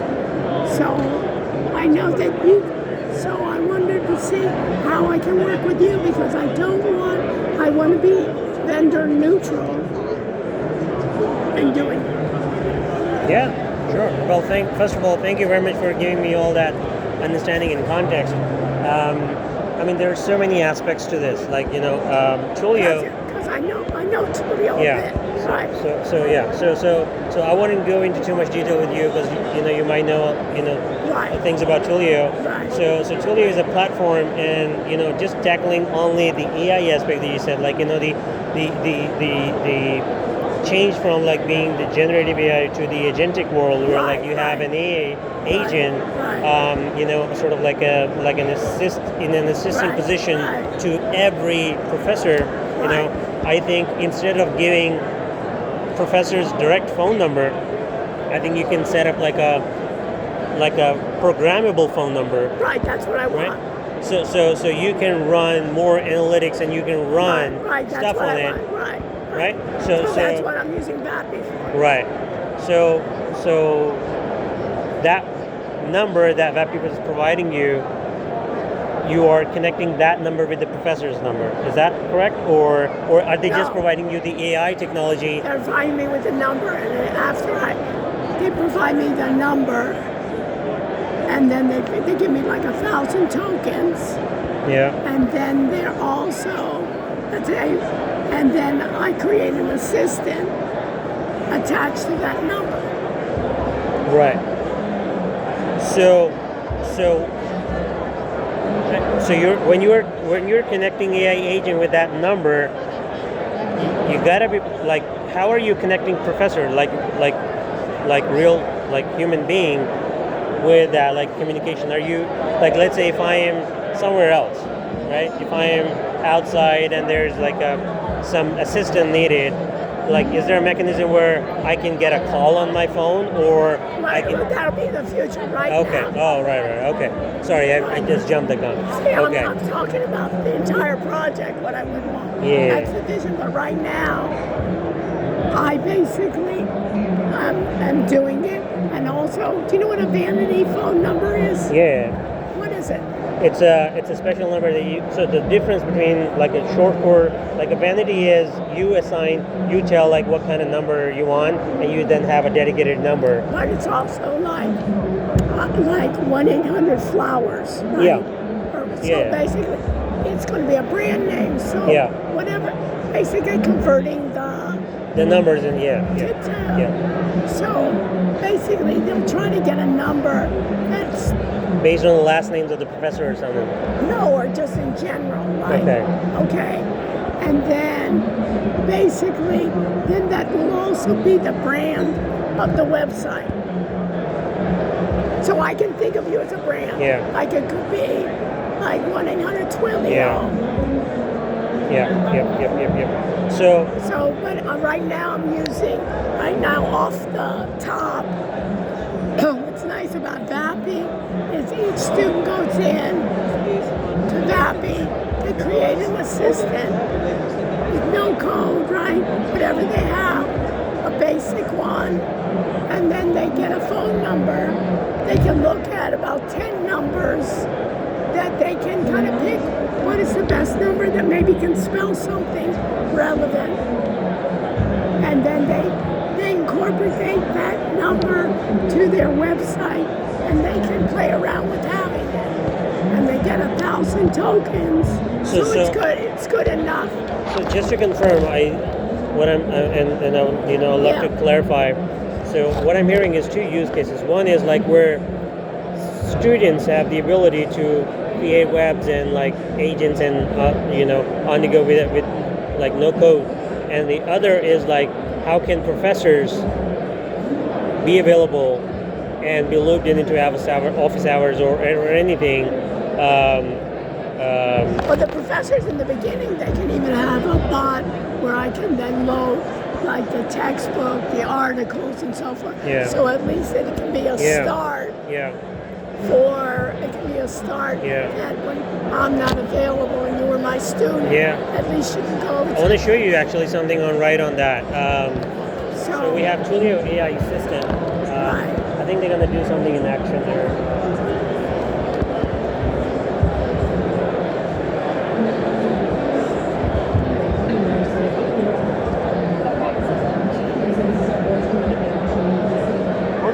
Hi.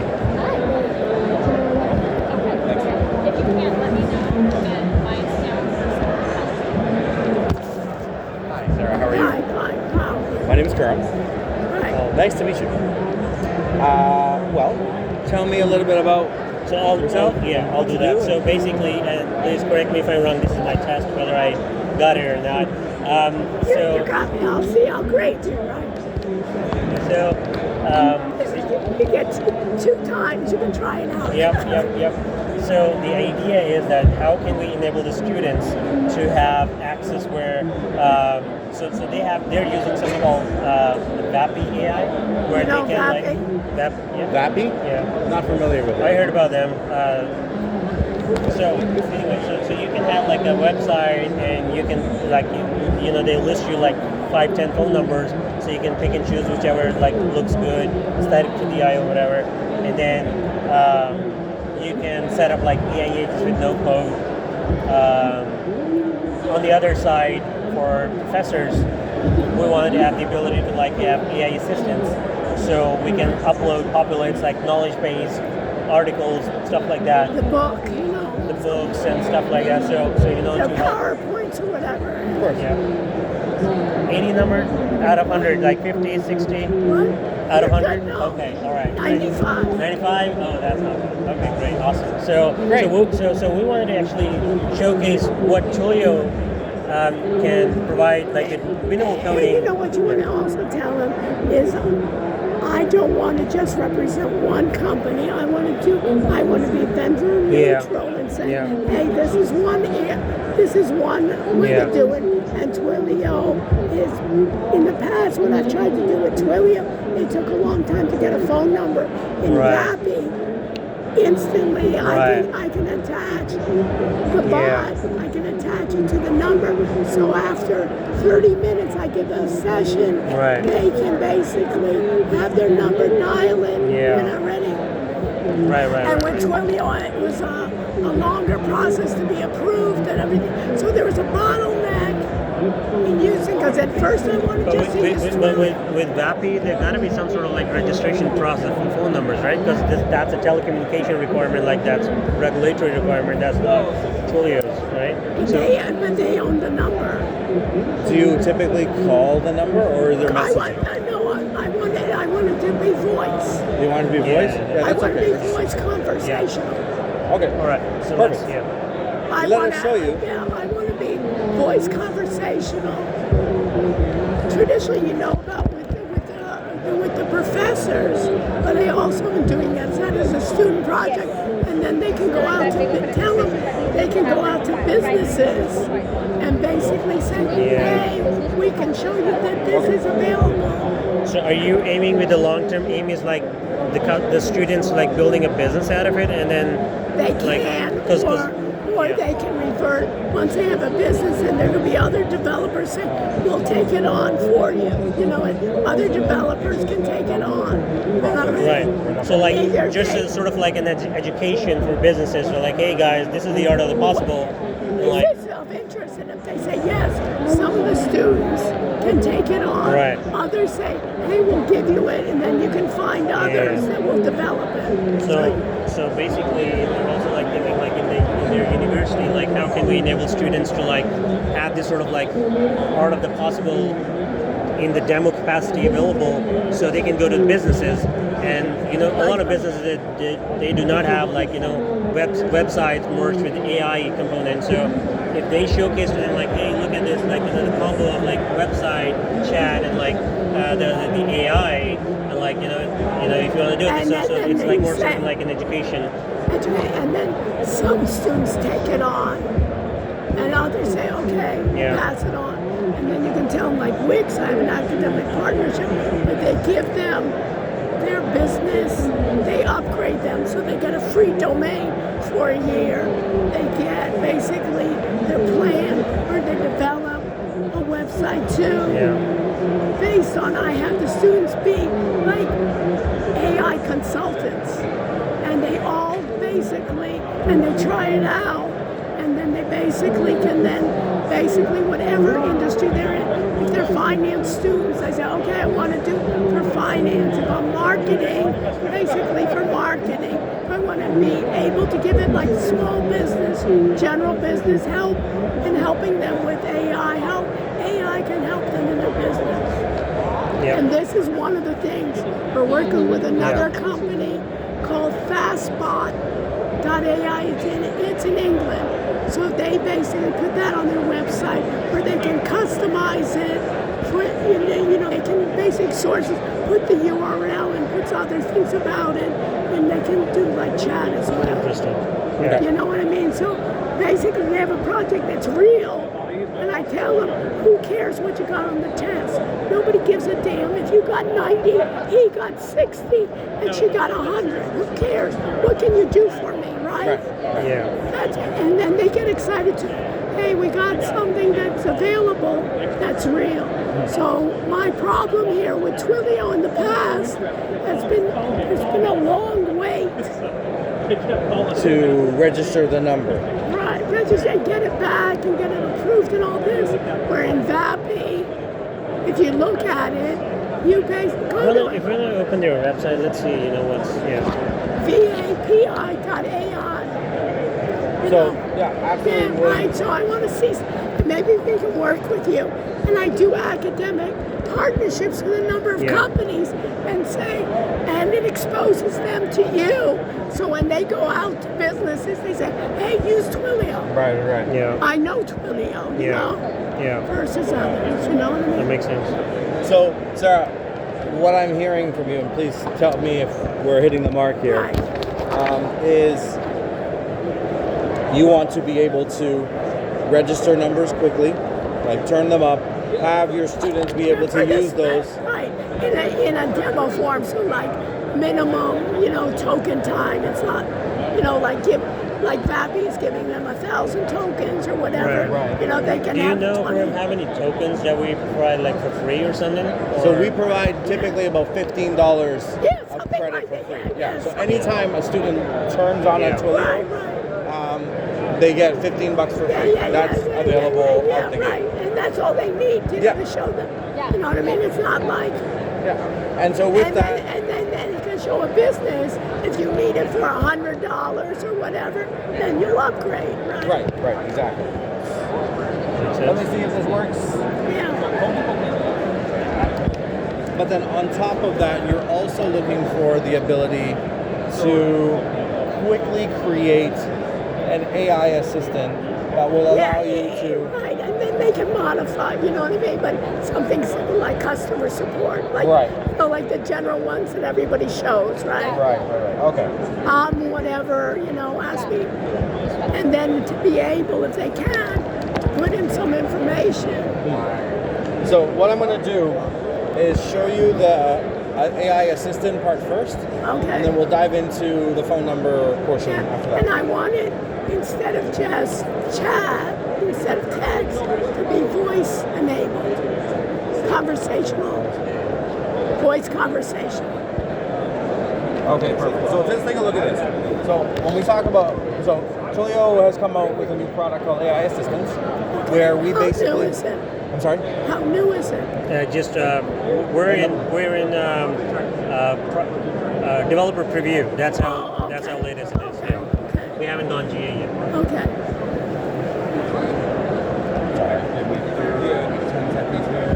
Okay. Hold on 1 second. Let me get my colleague.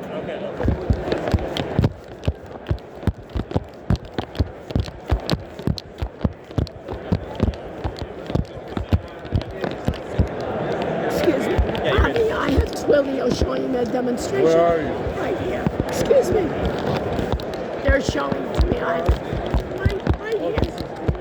So come here and he's going to show me a new product.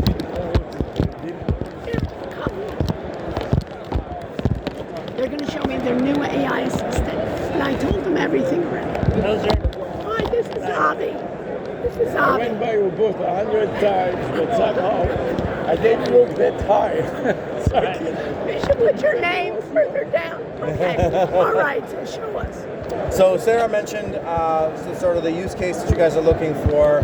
You know, you guys want to be able to allow students to quickly turn on a phone number, enable an AI agent so that they can sort of take that to different companies and then, you know, pitch that to them. Except that we don't just want, we are doing it now. And in the first hour of the class, each student has a custom phone number calling an AI, and it is a vanity number just like WizMoBiz.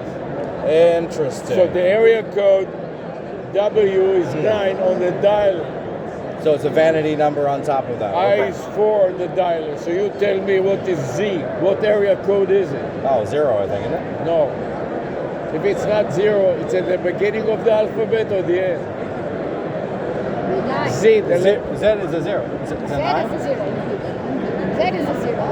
No. It's a 9? Look at your phone. That's right. My phone. It's a 9. Very interesting. Okay. See, you got Bobby, he got 100 already. So that is an example. I love how you guys are teaching us. This is wonderful.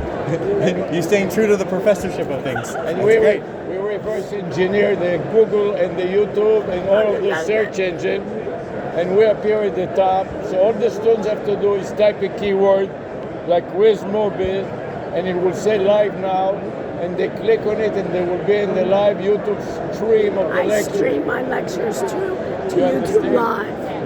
And this is a vanity phone number, and they make a website. This is a website that they made, WizMore.biz. And if you go to Google and type it, we'll appear at the top of the search engine results page. And if we were active in the class, we'll send you to YouTube, and it will say live now, and you click on it, unauthenticated, anonymous access to the So live. I let anybody in that wants to see my classes. And so is the idea, along with the phone number side, the website? Like, is your desire to have it all encapsulated into one solution set? That's right, and then show it to a business. For example, this is for a business that provides is a wizard, an AI wizard, and more business. They want to get customer acquisition. Okay. And so when you've done this with and VAPI, so the AI gets outbound and inbound calls. Yeah. Let him ask the question. And then when it starts hallucinating, we bring in the experts correcting it on the fly. That's what we want. Putting it into the database, so the next time we won't hallucinate about this particular topic. Right. Okay. Near real time. Right. Okay. And who is the person that's making the modifications for you? Like, are they? Initially, we do it with the students, but when it is a lot of modification, we get professional developers to help us, because we just don't have time to handle 10 or 20 customers at the same time. Yeah, okay. And many times it's also relatives of the students, either business associates. We're a private university, so a lot of the students are wealthy and they're coming from family businesses as well. Yeah, and also the university itself, they have a call center, for example, for alumni. So they have 100,000 emails to draw money out of them, and Elon Musk invested $500 million in a chip to implant to the Center for Cure Paralysis. No, the Neuralink. And he wanted the university to try bring some money in, so they make it special. Match us. So Musk is saying match us in terms of funds, so they have to go out to. But let him show you. But what I want you to do is do like the VAPI side. Show me not everything, because we have the Wix side. We have the development. Show me this. So you do have the. So that's what I want to make sure. We're using VAPI.ai, Air.ai, Blend.ai, and they give us 1,000 tokens for free. The hosting company gives the students a free domain name and a free hosting for a year. Okay. So we have like academic. For a whole year is the testing period. So I want you kind of to be equivalent to the VAPI area. And the VAPI is the one that's handling the AI bot as well as the phone numbers. Right. And not only that, it has all the models, large models, small models, depending on the situation. Yeah, you can pick which model you want. Correct. The cheapest, the students usually cheap. Yeah. I got you. Okay. So essentially that's kind of what. So I'm gonna thank you for that background. As I was mentioning to Sarah earlier, I'm gonna start off with the piece on the AI assistant. This is their new product. And then from there, not yet available. And then from there go into the phone numbers and access and all of that. Because I think that both of those seem to be the areas that you're looking for. Intertwined. Yes, correct. Yes. So we would build the bot, and then we would attach it to a number. Right. In a nutshell, that's kind of what we do, right? What we do here is, so there's different ways of building a bot. You can go from the full code base, develop it, or what you guys are looking for, which is more no code, figure it out kind of thing. We start with no code, but ultimately when it comes to, for example, the call center, the University of Miami, they have a very specific need, and you need to customize it. You need a real developer. 100%. And then, but just to show the idea, quick and dirty. But the customer acquisition is the biggest challenge for developers, because he sits there in his development environment, nobody knows about him, and we have so many businesses that we cannot handle, so we make a perfect we're in the business of teaching and research. We're not in the business of selling anything. Of course not. Why would you be? Right. Your idea is that you're enabling your students to have the tools necessary so they can go and sell if they want. Right. And if they want it, if not, that's fine too. That's fine too. Yeah. We would like a company that needs to test the stuff before they release it. Use us as a guinea pig. What is it called? A focus group. You almost can use them as a focus because group. There's no consequence if it is bad. We will tell you about it. And it's not going to be published anywhere. So there's a gentleman here that we want to talk to. I'll talk to him about it in a bit. He's a product manager here. He'd love to get more people engaged on it and talk through it. And then say, this is where you think it's clear. The important thing is we broadcast our classes live on YouTube.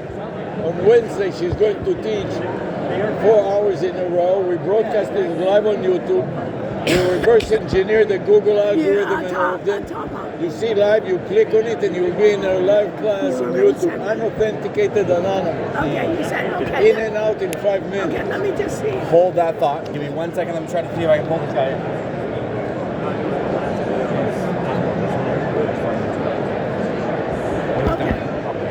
Okay, but let me see. You can see in real. We'll get him to come over in a minute. You can see in real time what's going on in the test group, So you could even come in, your product people could come in, since I teach on Zoom, could come in and actually present it and then get real feedback from them. Right. And that's kind of the idea, is like, what we would love to have is the ability to, our goal is to sell it to or build it for enterprise. Right. But we need people to be able to go through and do the A/B testing and all that kind of stuff. But that's something that we can absolutely work together. So we are professors. We teach together. We co-teach with 2 AI bots. We have vanity number like 800 chat GPT and 640 called Sam. And you see that her voice is sharp. And my accent is so bad that between the two of us, it's like the blind leading the blind, and the students understand Jackson. So we have the AI. After we see a phrase, we get a little break. She rests a little so the voice doesn't go away completely. And me, you don't understand me anyways. And you let the 2 chatbots explain it. And in 2 minutes, we come back. And so we go teaching with 2 vanity number AI chatbots. And so those vanity numbers, people call into it and talk to your bot, right? And they teach, right? They repeat what we say. For my case, in proper English, without grammatical and accent problem, and for her with a voice that you can hear. Right.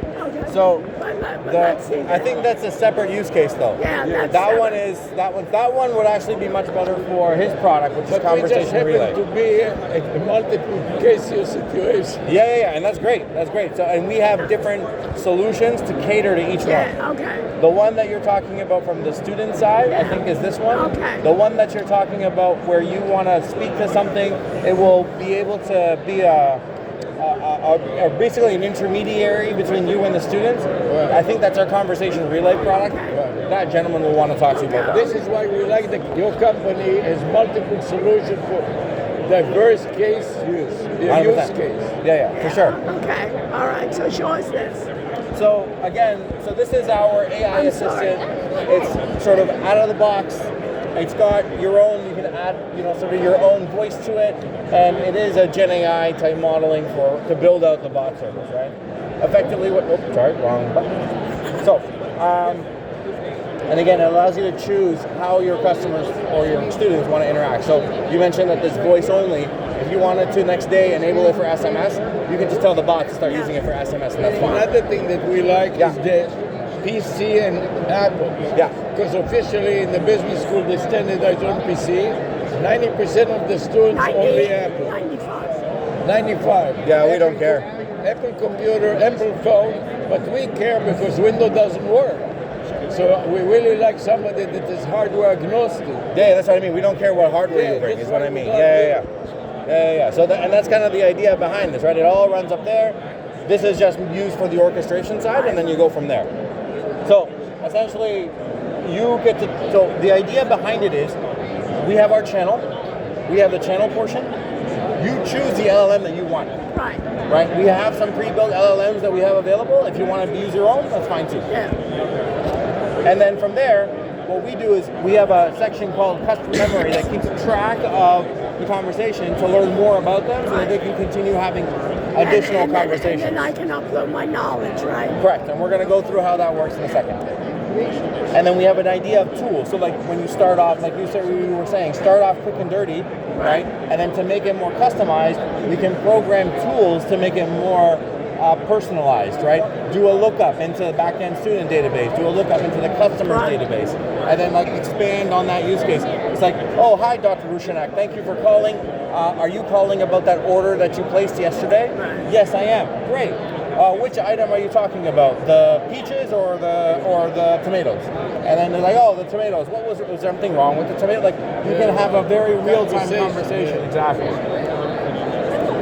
And then the idea of knowledge is pulling that knowledge in from various sources that you specify, so that hallucination happens less. And you can actually dictate that you don't, if it doesn't know the answer, don't guess. Right. Okay, so this is our sort of front-end management interface. We would go in and click on My Assistant, and we'll go ahead and create an assistant. In this case, we call it Owl Shoots. Okay?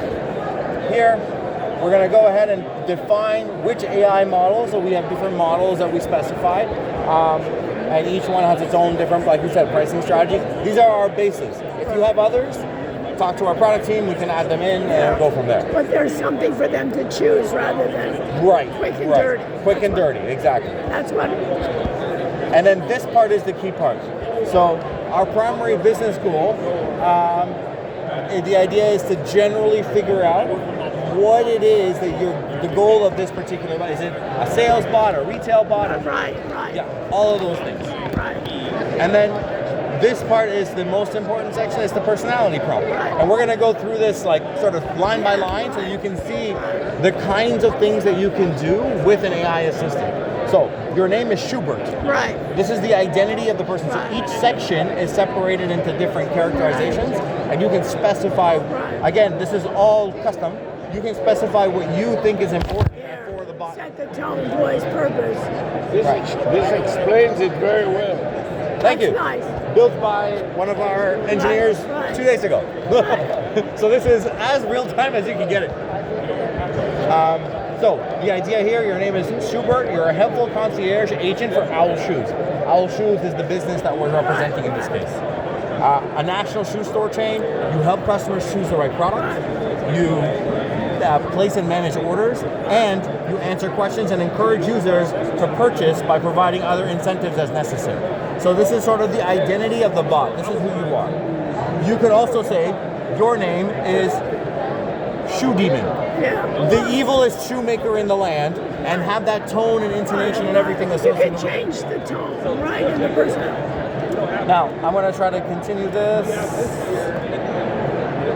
So this is going to scroll through, and I'm going to try to pause. Here we go. So the identity was that virtual agent for Owl Shoes retail chain, primary function, product recommendations, order management, customer support. Response requirements. So if you are speaking to someone over voice, do not start the conversation with hello. So if someone says hello, they don't say hello, blah, blah, blah. They just say hi, my name is blah, blah, blah, blah, blah, right? They'll use other words to continue the conversation. Use natural, complete, and concise sentences. Right, so, like here, personality here. Clear, concise, alignment, prompts, right? And then they give you an example of ineffective. What's not good? What is good? Exactly. So that's very nice. And this Tell is the guide that it's nice. This is a guide, exactly, yes. And we can provide sample prompting for you as well as part of the thing. Yeah, exactly. Yeah, and you know when you teach math and you want them to stick to the textbook, and we want them to talk so in a way that the students can understand. And so that's exactly what you would say here. Use natural, complete, and concise sentences. Use language as you would explain it to someone with a high school diploma. Or elementary school. Elementary school. As a child, like all of that, like the same kind of things that you would do with a standard LLM modeling like ChatGPT or whatever today, you can use the same language modeling here. Again, voice is your main channel. Conversation like a human. No special characters, bullets, markdown should be used in the responses. So it's like, for the following reasons. Blah, blah, blah, blah, blah, blah. That does not very conversational, right? So you allow, this is again, sort of making sure that the bot is speaking in a voice that you want them to speak in. Not as didactic. Never fabricate information on tool execution failures. Acknowledge errors without any kind of speculation. How do they know they're fabricating? Sorry? How does the bot know it's fabricating? Because what we have in this, and we're going to go through it. You understand my question? I do, yes. Because that's a problem with them, is they don't know they're fabricating. Until sometimes you correct them and you say, that's not right. They say, oh yes, you are correct, right? Absolutely. And the reason why we know that they fabricated is because the data that they're collecting is using a functionality called a tool. A tool, in this case, is where you go to some sort of back-end service to get answers to give to the bot so that the bot can give it back to the person calling. If that tool fails, either in the lookup or whatever, it will then say, normally the bots or the LLM will then start making stuff up. They're like, oh, it's, if you're trying to look up stuff, do you guys have stock in Fort Lauderdale? It checks stock. The answer doesn't come back, oh, of course we have stock in Fort Lauderdale. We have lots of stock. How much stock would you like? Right? Like, it'll continue that modality of communication. And so, pleasing. Right. Yeah, but pleasing, right? Because you said you need to be a helpful bot. So those two things are in conflict. So this makes sure that it doesn't lie. It narrows the band. Exactly. And that's all we're trying to do with this is like LLMs by default are as wide as they can be. Right. And what we're trying to do with this prompting is make it narrow it down. Exactly. When you teach math, you don't want them to hallucinate and stuff. The students are confused. This divide symbol is not a minus. Right? Like, I completely understood. Okay, conversational flow. So it's saying start, run the customer lookup, personalized greeting with assistant name, state the purpose. So these are the different tools. You'll see them in the tool section, and it's providing instructions as to how to use those tools effectively. So like product recommendations, use the product lookup tool, mention any shoes that are discounted, ask if the users would like to purchase any of the shoes. If the users say yes, go to the order process order tool, which is a different tool, which goes to a different back-end system to actually do the order processing. So within the AI bot, you're using natural language to use different back-end systems to complete the customer journey in this case. And then close, confirm all questions are addressed, conduct a satisfaction survey. With these questions, submit the survey results using the customer survey tool, which is again another tool that would go to like an Excel sheet or some sort of a survey tool or whatever, right? So it's the combination of, as we said at the beginning, the prompting plus the knowledge plus the tools that create the more personalized thing, but you can choose when you want to use what. So you start off quick and dirty with just the prompting. No knowledge, no tool, nothing. Then add knowledge, add customization, then add the tooling. And so as time goes on, you get smarter and just more defined. Error handling. Tool failure. Acknowledge that it's a failure in the lookup. Don't try to make stuff up.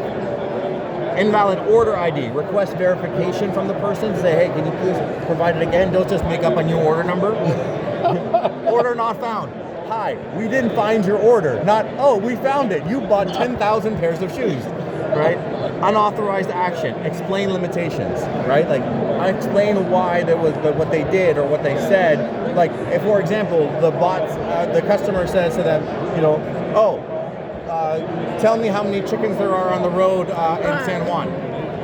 They're not going to say, we have 6,000 chickens there. Say, no, we can't provide that answer to you, right? It's beyond the scope. Exactly, beyond the scope. Right. Now, this memory is sort of the key thing that we have, which is our special sauce. What we do here is we can integrate to either your own customer database, your own back-end tool that is storing data, or we have a solution called Twilio Segment, which it's a customer data platform. It's an aggregate place where you put all these things. So, like, if your customers are, if your students are talking to businesses, it's the place where, like, for example, let's say you're a retail customer. You would have what's called a CRM to store the customer information. You have a point of sale system, which would have all the different orders that have happened. You would have, I don't know, other tools that may have other information. The university has their own CRM. Right. Because the University of Miami looks like a country club, and the students that come are lazy and they come from very rich family and they think that they are in a country club. So they don't study the whole semester, and then a day before the final, I didn't go to the classes and now I want to cram it. I'm going to call the professor at midnight and ask him questions about the exam tomorrow. That's what the bot will help you with. And so essentially you would integrate with all of those tools to provide context for when the students call in, to be like, for example, they can look at the schedule that they have. Let's say, for example, they have an exam set up, right? And they're calling for the exam the night before. They can call into the bot, and the bot will be like, oh, are you calling about the exam coming up tomorrow? Do you have any questions that you want to ask, or do you want me to quiz you with exams? That's exactly what we do, and we quiz it, and when the bot doesn't work and doesn't know the answer, the professor joins in real time. That's what we make want it eventually. a three-way video conference. That's eventually what we want. Is that okay? But you can do all of that here. Okay. Because at the back end of this, it's all API driven. And the tool section is where you're going to see how you can really expand its functionality. Because the starting point is no code. But that's sort of the balance. Right. Because we feed the whole textbook, which is 2 years old, and 2 years old about AI, conversational is dead in the water, but the publisher cannot publish more than every 4 years a new edition. So who cares what happened 2 years ago? Right. I need the update in the last 2 years. Even the last week, right? Right. And you can provide different sources of knowledge that can then, for example, if you want to use, if the questions are more focused on like AI fundamentals, maybe use the textbook. Right. But if it's like current events on AI, use a different knowledge source. Like the Twilio segment and specific things like that, you'll never find it in any textbook. Right, exactly right. So those specifics, you can go to another tool, and those tools, so you define, different knowledge articles, and you define what sources are going to be put in And your place. secret sauce is what makes you stand out compared to this whole show. The memory. That's right. The memory is that we recognize who you are after numerous conversations because we manage the channel. So if you come in via SMS, if you come in via voice, if they go into Instagram and they Instagram message the university, this could come back to the AI agent. And it doesn't matter what channel they come on because Segment's purpose is to normalize all of that data into one profile. And you know, those kids talk to their friends in SMS and from the phone. Right. They're all the time like the phone is part of their face. Right, exactly. They don't drop the phone. They don't even use a computer anymore. I understand. And we, 60, 70 years old, we hate this idea, but this is what the students do. And that's the thing. It's not, and so we are living in such a unique time where we have generations of people that have a different preference of channel. And in the past, it's completely different, right? Like, I prefer a phone call. Just tell me what I need in 2 seconds. I would much prefer that than going back and forth over text. And they will sit next to you and SMS.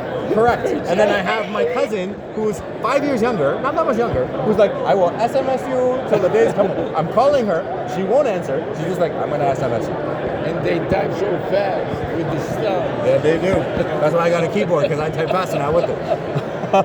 And so now with this memory idea, this is cute. Thank you. Where'd you get it? It's a company called Clicks. They make it for iPhones and Android phones as well now. Click.com? Clicks. Clicks.tech, I think it is. Yeah. Okay, thank you. I can send you the link if you'd like. Oh man, that's what I need. Yeah, I know. So this memory, are you comfortable with the concept of a memory now? And this is very important in the course because all of them ask the same difficult questions, and you have to repeat it a million times like a record player. Right. I didn't get my PhD to be a record player. Right. So let the AI be a record. Let the AI do it, and that's exactly what most people use it for. That repetitive questioning track. Any question that can be repeated is AI enabled. Right. By default. If you can repeat the answer over and over and over again, it is a prime target for an AI agent. So these tools, as you can see here, you can see different tools: customer lookup, order lookup, return, customer survey, and so on. As it goes through, you can add a tool, and then here you specify the reason for the tool. You give it a description that the LLM can understand. Right, so you make your own tool. Right. Easy. Exactly. Simple. And then you go to some sort of URL webhook, and this is where the coding part comes in for more personalization, to go back to something like a CRM lookup or whatever. That data is now a part of the model and can be processed accordingly. Knowledge. So we have the ability right now, frequently asked questions as a data source has been added. So we're going to go ahead and add several more where we add the name, the reason, and where you would use it. Then you're going to have different tool options. You have a website, raw text, a file upload, external vector database. So all of these different options are available for you. So from very simple to more advanced. Exactly. So you can grow, you can scale up. Yes. So if you're a beginner, you can do it versus advanced. They're not going to be limited. Correct. Yes. You can And have also more you can complicated. Sorry, say that again, You please. can get more complication. Yes. And then here in the URL side, you can also specify what page depth you want to go to. So like any links that are on that primary page, it'll go in and mine that as well. Of course, the more depth you have, the more it needs to like actually go process through. And you can also specify it to auto update on a daily basis. So like if you make web changes, like we were talking about, where like AI information is changing almost daily, just do a relookup on that on that page every day, and it will re-update that knowledge. So go ahead and now we specify which channel we want to add it on, whether voice or text or whatever, right? Go ahead and do that, and now we can go into a simulator and you'll see it in action. So we're going to create a simulator, give it a username identity. So if you have added the customer memory section, then you specify a specific user by their email address or their phone number or whatever. In this case, this has been an email address, murosa@twilio.com. Go ahead and click create. And now what it's done is it's gone through the identity and matched it to the person. So at this point now, hi there, I'm looking for shoes. Can you help me with any recommendations? It did all knowledge sources, did a customer lookup, and using the product inventory, hi Maria, it knows the person's name now, right? Because they already logged in with their email address. I'd be happy to help you with some shoe recommendations. Here are a few options available for your size. So you know the size. Do a lookup on the the product inventory tool, right? So it tells you in the simulator what tools it's used so that you can see in real time in the simulator if it's been accessed correctly. Gives you the different options. Would you like to purchase any of these shoes? Go ahead and see that in the output section, the JSON object that was generated, so they can see what data was pulled. So this is great also to teach programming, because they can see the code and they can see the application all at the same time. Even if they don't write the code in the beginning. That's correct. And that's the thing with even AI helping you code. At least they have an understanding of what it looks like. Yeah, absolutely, yes. Okay, so using knowledge sources. So, great choice. So you specified, would like to purchase any of these shoes. You specified, I'd love to buy the Urban Owl shoes, which are right over here. Great choice. Would you like to place an order using the same billing and shipping information as your previous order? Yes, please. Using AI knowledge, using the place order, wasn't successfully placed, because again, we had already collected all that information when we did the identity lookup, so that's already there, customer memory. Again, JSON object information of the day of the completed order, which can also be exported to wherever you want it to go. Okay, that's it for today. Thank you very much. And then you rate the interaction, specify the rating, and wraps up the chat. And that's pretty much the end of that demo. Any questions on any of this stuff? Very good. This is something that you can use within here. You can extract this out and embed it into your own. If you've created your own tooling, we can put this into there as well, so that it's still there as opposed to coming in here. That's available to you. And all these third parties import the Twilio numbers. Like if we have a special case that we want to use VAPI, are you familiar with VAPI? And, Sarah mentioned it, yeah. Blend AI and Air AI, they can all port the number from you and take it off the shelf and adapt it to their system. So you have this all those third parties are integrating the Twilio number. They're taking your numbers. Yes. So the option is, so here, I mean, we have our own numbering system, right? That you can purchase numbers from us as well, right? That's available. Lookup options are available. As to like if you wanted to do some kind of branding, I'm not sure about that. That is available. Okay. So Ankita is our lead expert at phone numbers. Okay. So this is a great time to have her here. She can answer those kinds of questions as well. You know, it is very tough to find a code number like WizMoBiz. I can go through 1,000 numbers and none of them is so easy to remember and fits perfectly with a phone number and a domain name and a business theme all together. You know? That's kind of okay. So what is this Twilio doc? So we're going to go into this section here. Docs is the docs that explain this? Yes. This is no longer, this is like the end of the demo portion. Here, for example, is now we're going to go into the phone number section. So here, we're going to go into manage, activate numbers, and you're welcome to take over here if you like, but effectively, you're going to go ahead and add a number here. Oh, so you can add a number to this. Yes. Right, so you add the number first, and then you attach the AI agent to that number. Basically, you can provide like the number criteria on what basis you want to search the number. It can be based on like the first part of the number, whole number, locality, and if that phone number is available, you can buy it. Right. Okay. If the number is available, you can buy it. Like if somebody already has a number, it's not available. But if that phone number is available, you can buy. Like simply click over here. Like let's say this is a number that you want to buy. And simply click on buy, and that's your number.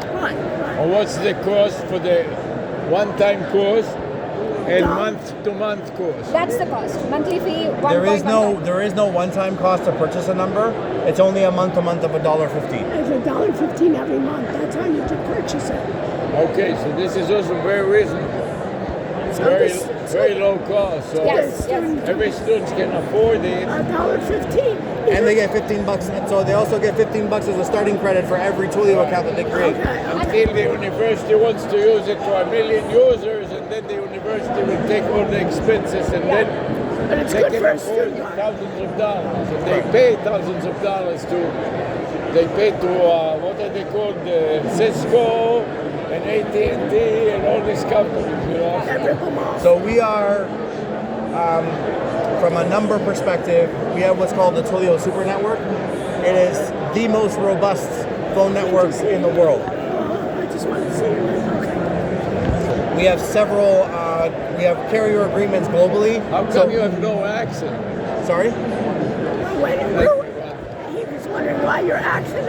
Were you born here? I was born in Canada. He was born in Canada, that's why. Yes.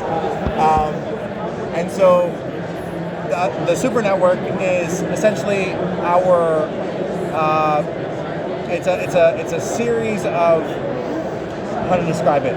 So we have carrier relationships around the world, which we have overlaid on top with intelligence. That's very important because 50% of our students are international, and we teach online from China to Hong Kong to the Middle East. Yeah, so basically, you can search the country wherever you want to buy the. It doesn't matter where the student is.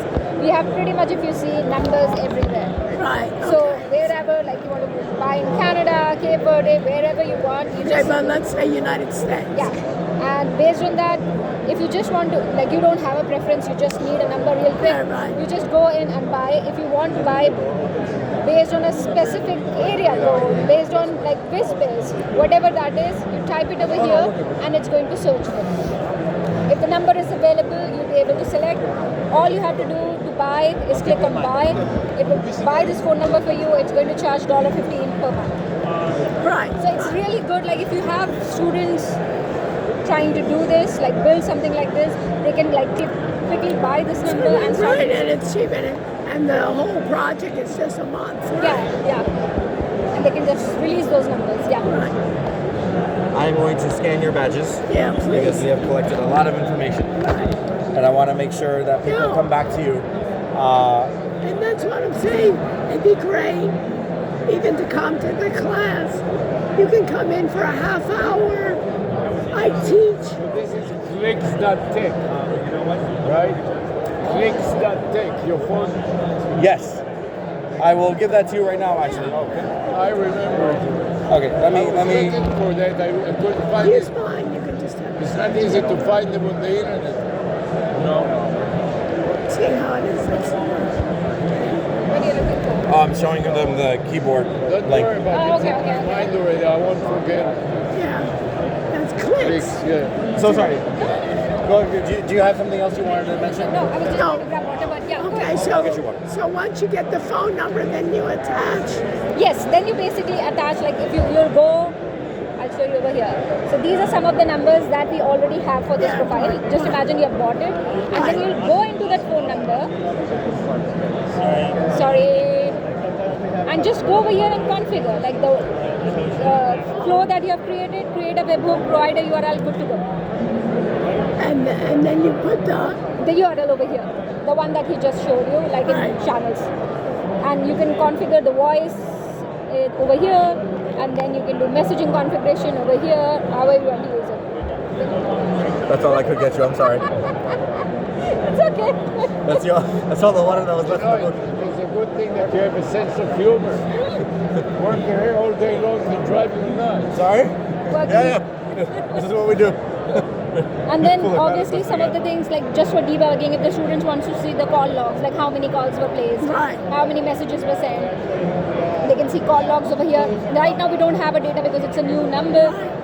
Messaging logs will be here. So it not only provides them tools to build something, but if they are stuck, you have the ability, like you see in the simulator, right? You can debug it, see how it is working. If there's an error, try to fix it, things like that. Like over here, we have all these messaging logs, right? These were the messages that were done. So it provides you whether it was delivered, if it was failed, what the reason was, all that. And then you attach it. Yeah. So basically, I'll show you over here. Oh, sorry.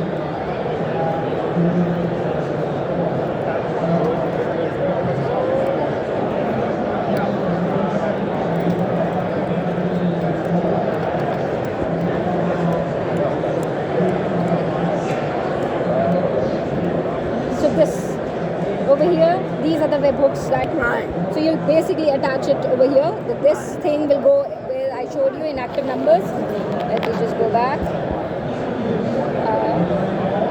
Basically in configure, you'll provide this URL.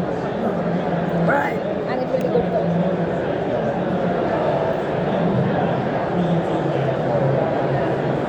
So it's just that easy. You buy a number, you configure it, and you can start using it right away.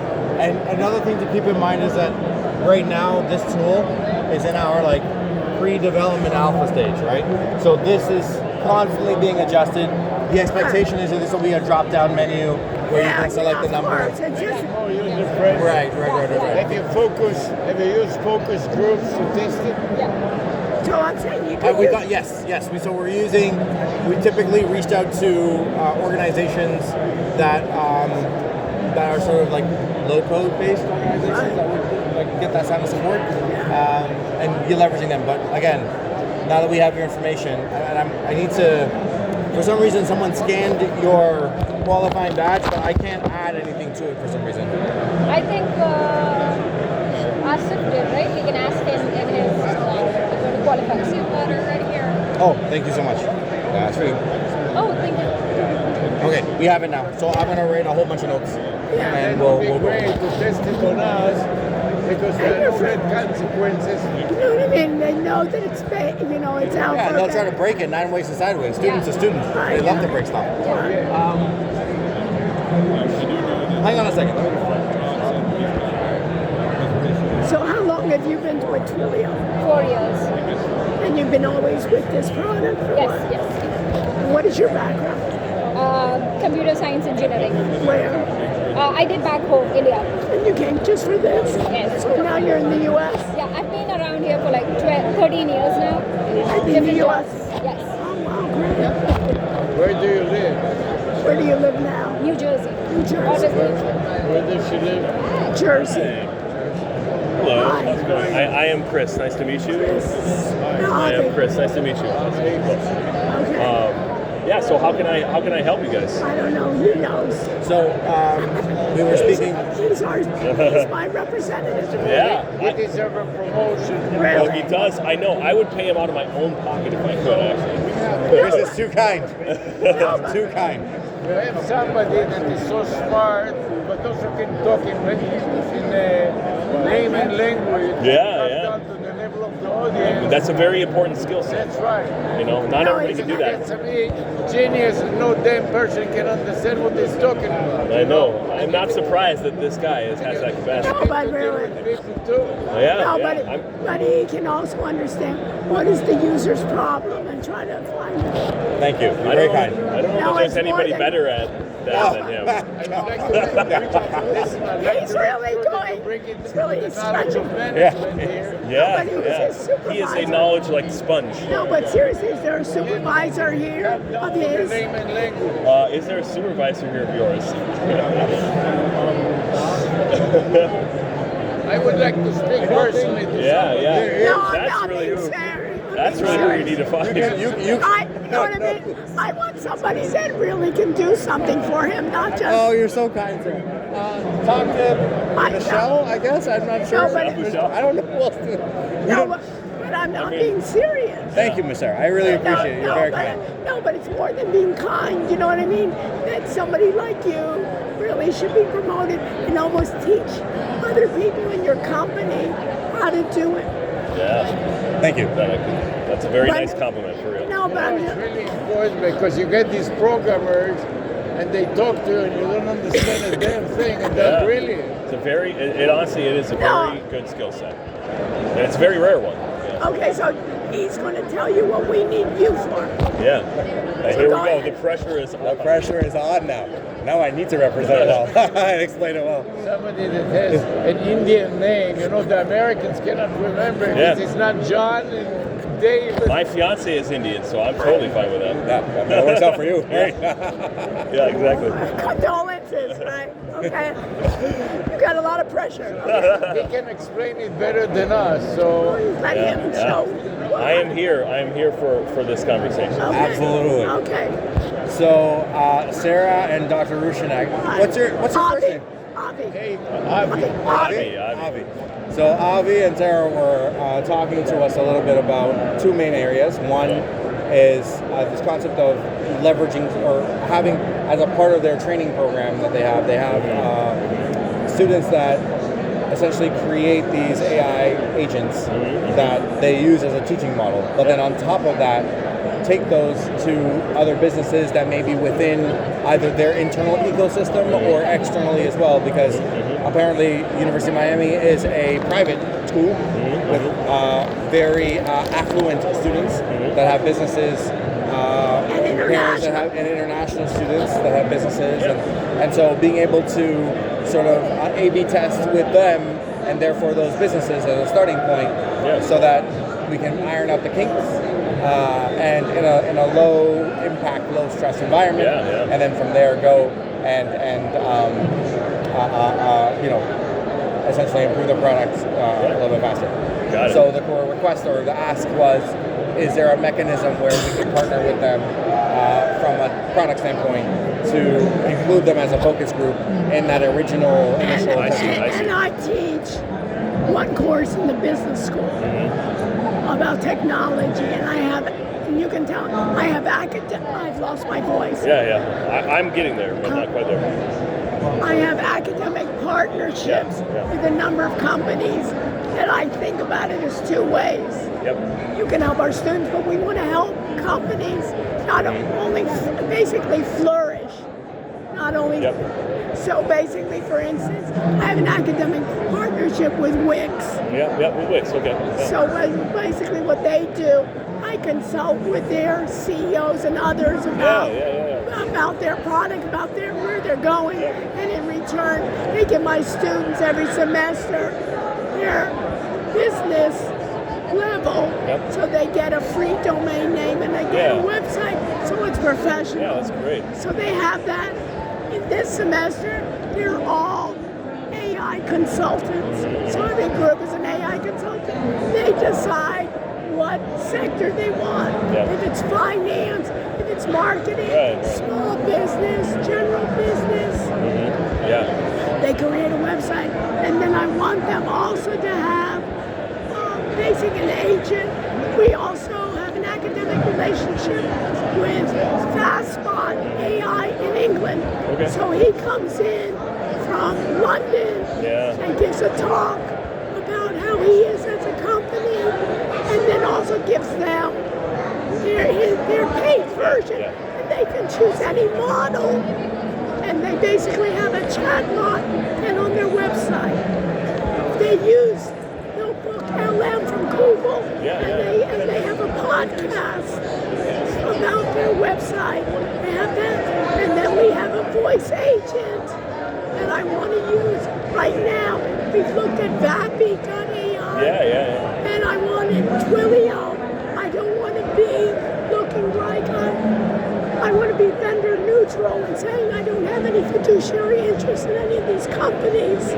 So you're a leader in so many ways that I want to take advantage of what you have.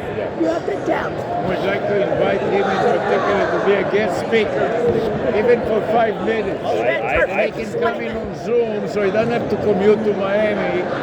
We give. What if he wants to compute to Miami? I would be very okay with that. Not a problem. We can schedule. We can schedule. Toronto. We can schedule you already for next year. Right now is a great time.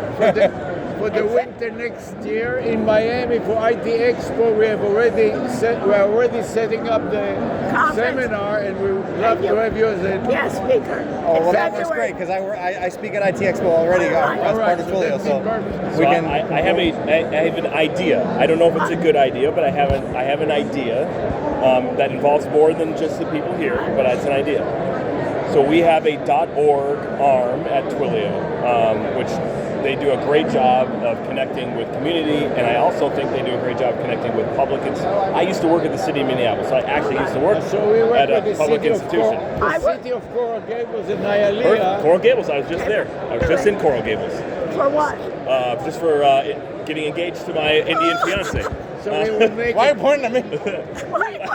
Because we were talking about you have an Indian name, so we'll that's where we're put at. you on a panel together with the head of technology for the city of Coral Gables. I mean, this is the greatest conversation I've ever had. I know. Okay, this is amazing. So if we, who thought we'd have this at any? I know.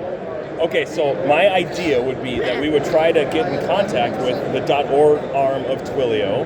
That maybe Karoom would be something we could kind of or the three of us could like. I think I can arrange that. Yeah, and the idea would be to get .org, because .org would be like the front door into working with you all to like establish that relationship, and then we have the products that Karoom has been showing you. So on the product team, we would love to have, and we always ask for feedback through our solution engineering team, but even they are also, I think, a lot of times like hoping for more from the end customers to be able to kind of try this out and give us feedback. So there is a value in getting the feedback on how well is this working, like where would you make changes, and symbiotic relationship. I love that word, symbiotic. So a very symbiotic relationship that could happen here, and again, it's just an idea between .org.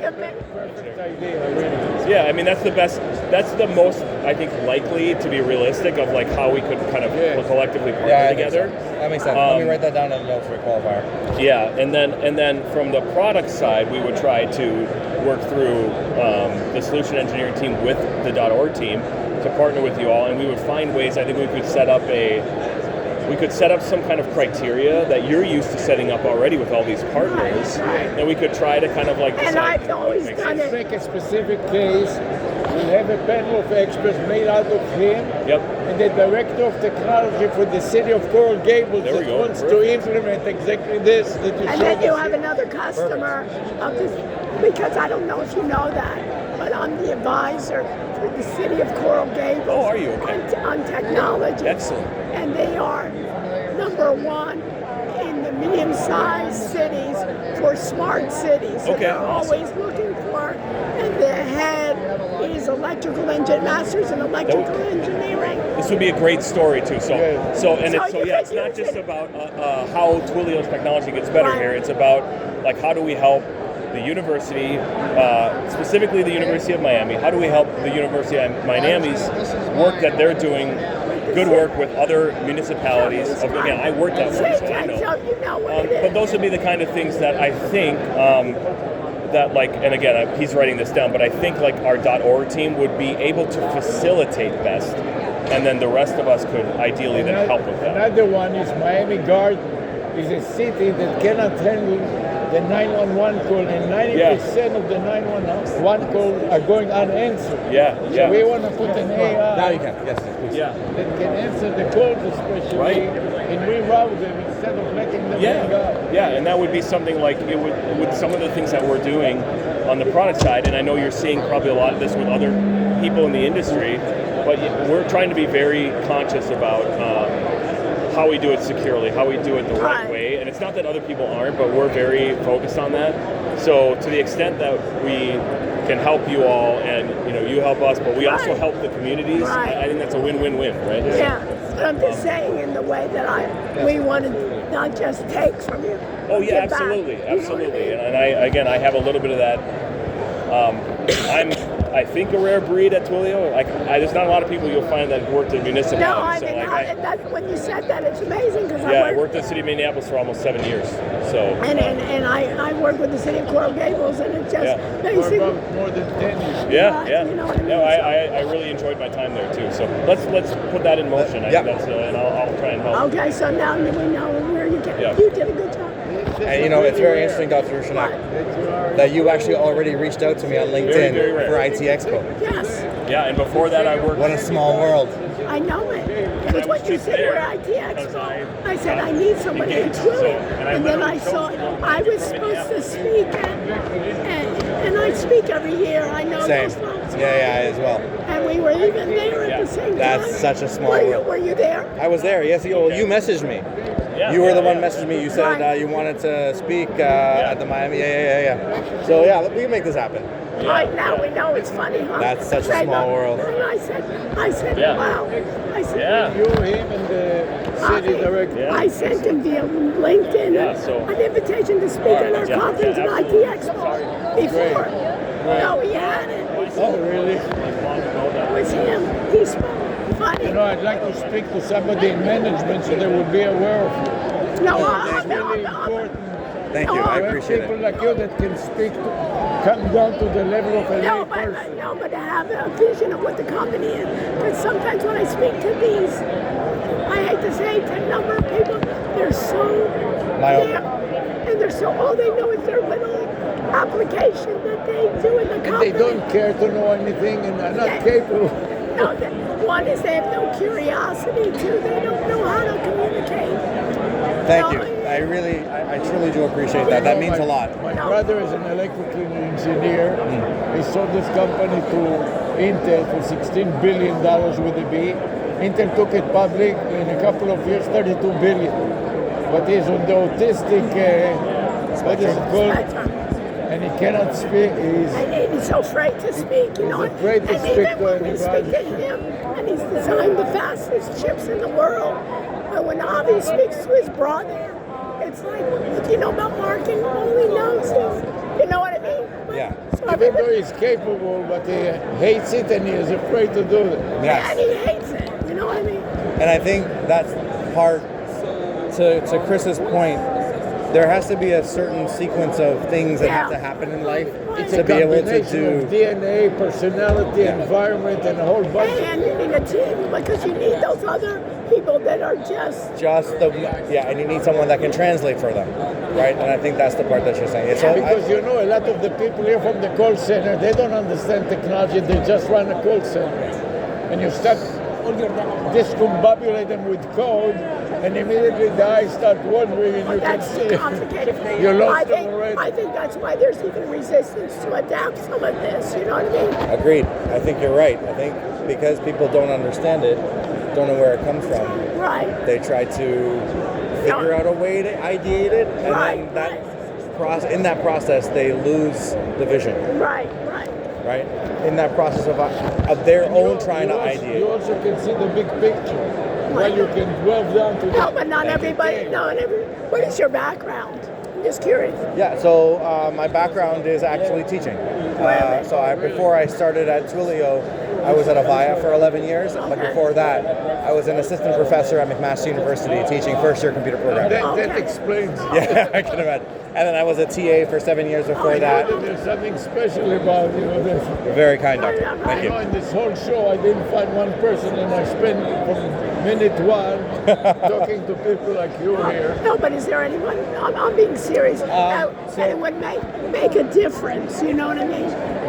So to be honest, I don't know if there's anyone currently present of that kind, but I'm happy to introduce you to the organizer of the booth area, and maybe that would be something that you can speak to. Yeah. No, but if it's it's a waste of time for you, I don't want to bother. Oh no, it's not a waste of time for me at all. I mean, it's important for me to tell them so they will appreciate it, because sometimes people like you get lost in the shuffle, you know what I mean? In a technology company, you have to have somebody that will help customer acquisition so people can understand what you are doing. Absolutely. Let me find somebody. Let me find somebody. And then you have my LinkedIn too, so you can always text me somebody that you want me to contact. Of course. Thank you. I appreciate that so much. Thank you.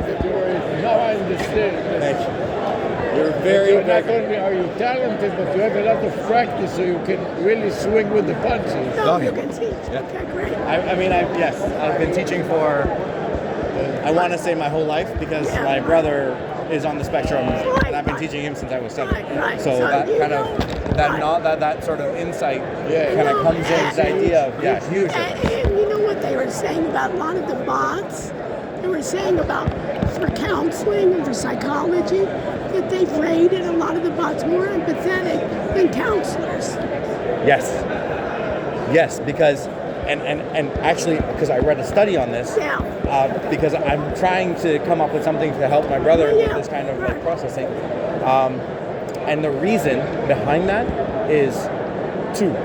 Either counselors can either get too invested in the story, or they divest too much.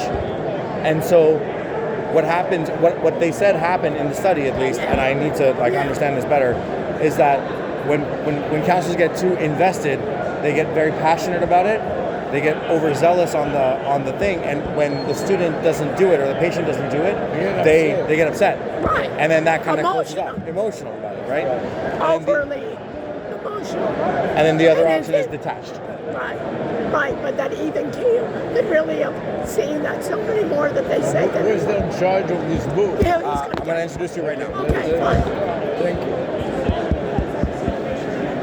This is a perfect guy. If you want to come, you want to leave your stuff here, you can as well if you like. I'm happy to help you carry it as well if you like. No, I got it.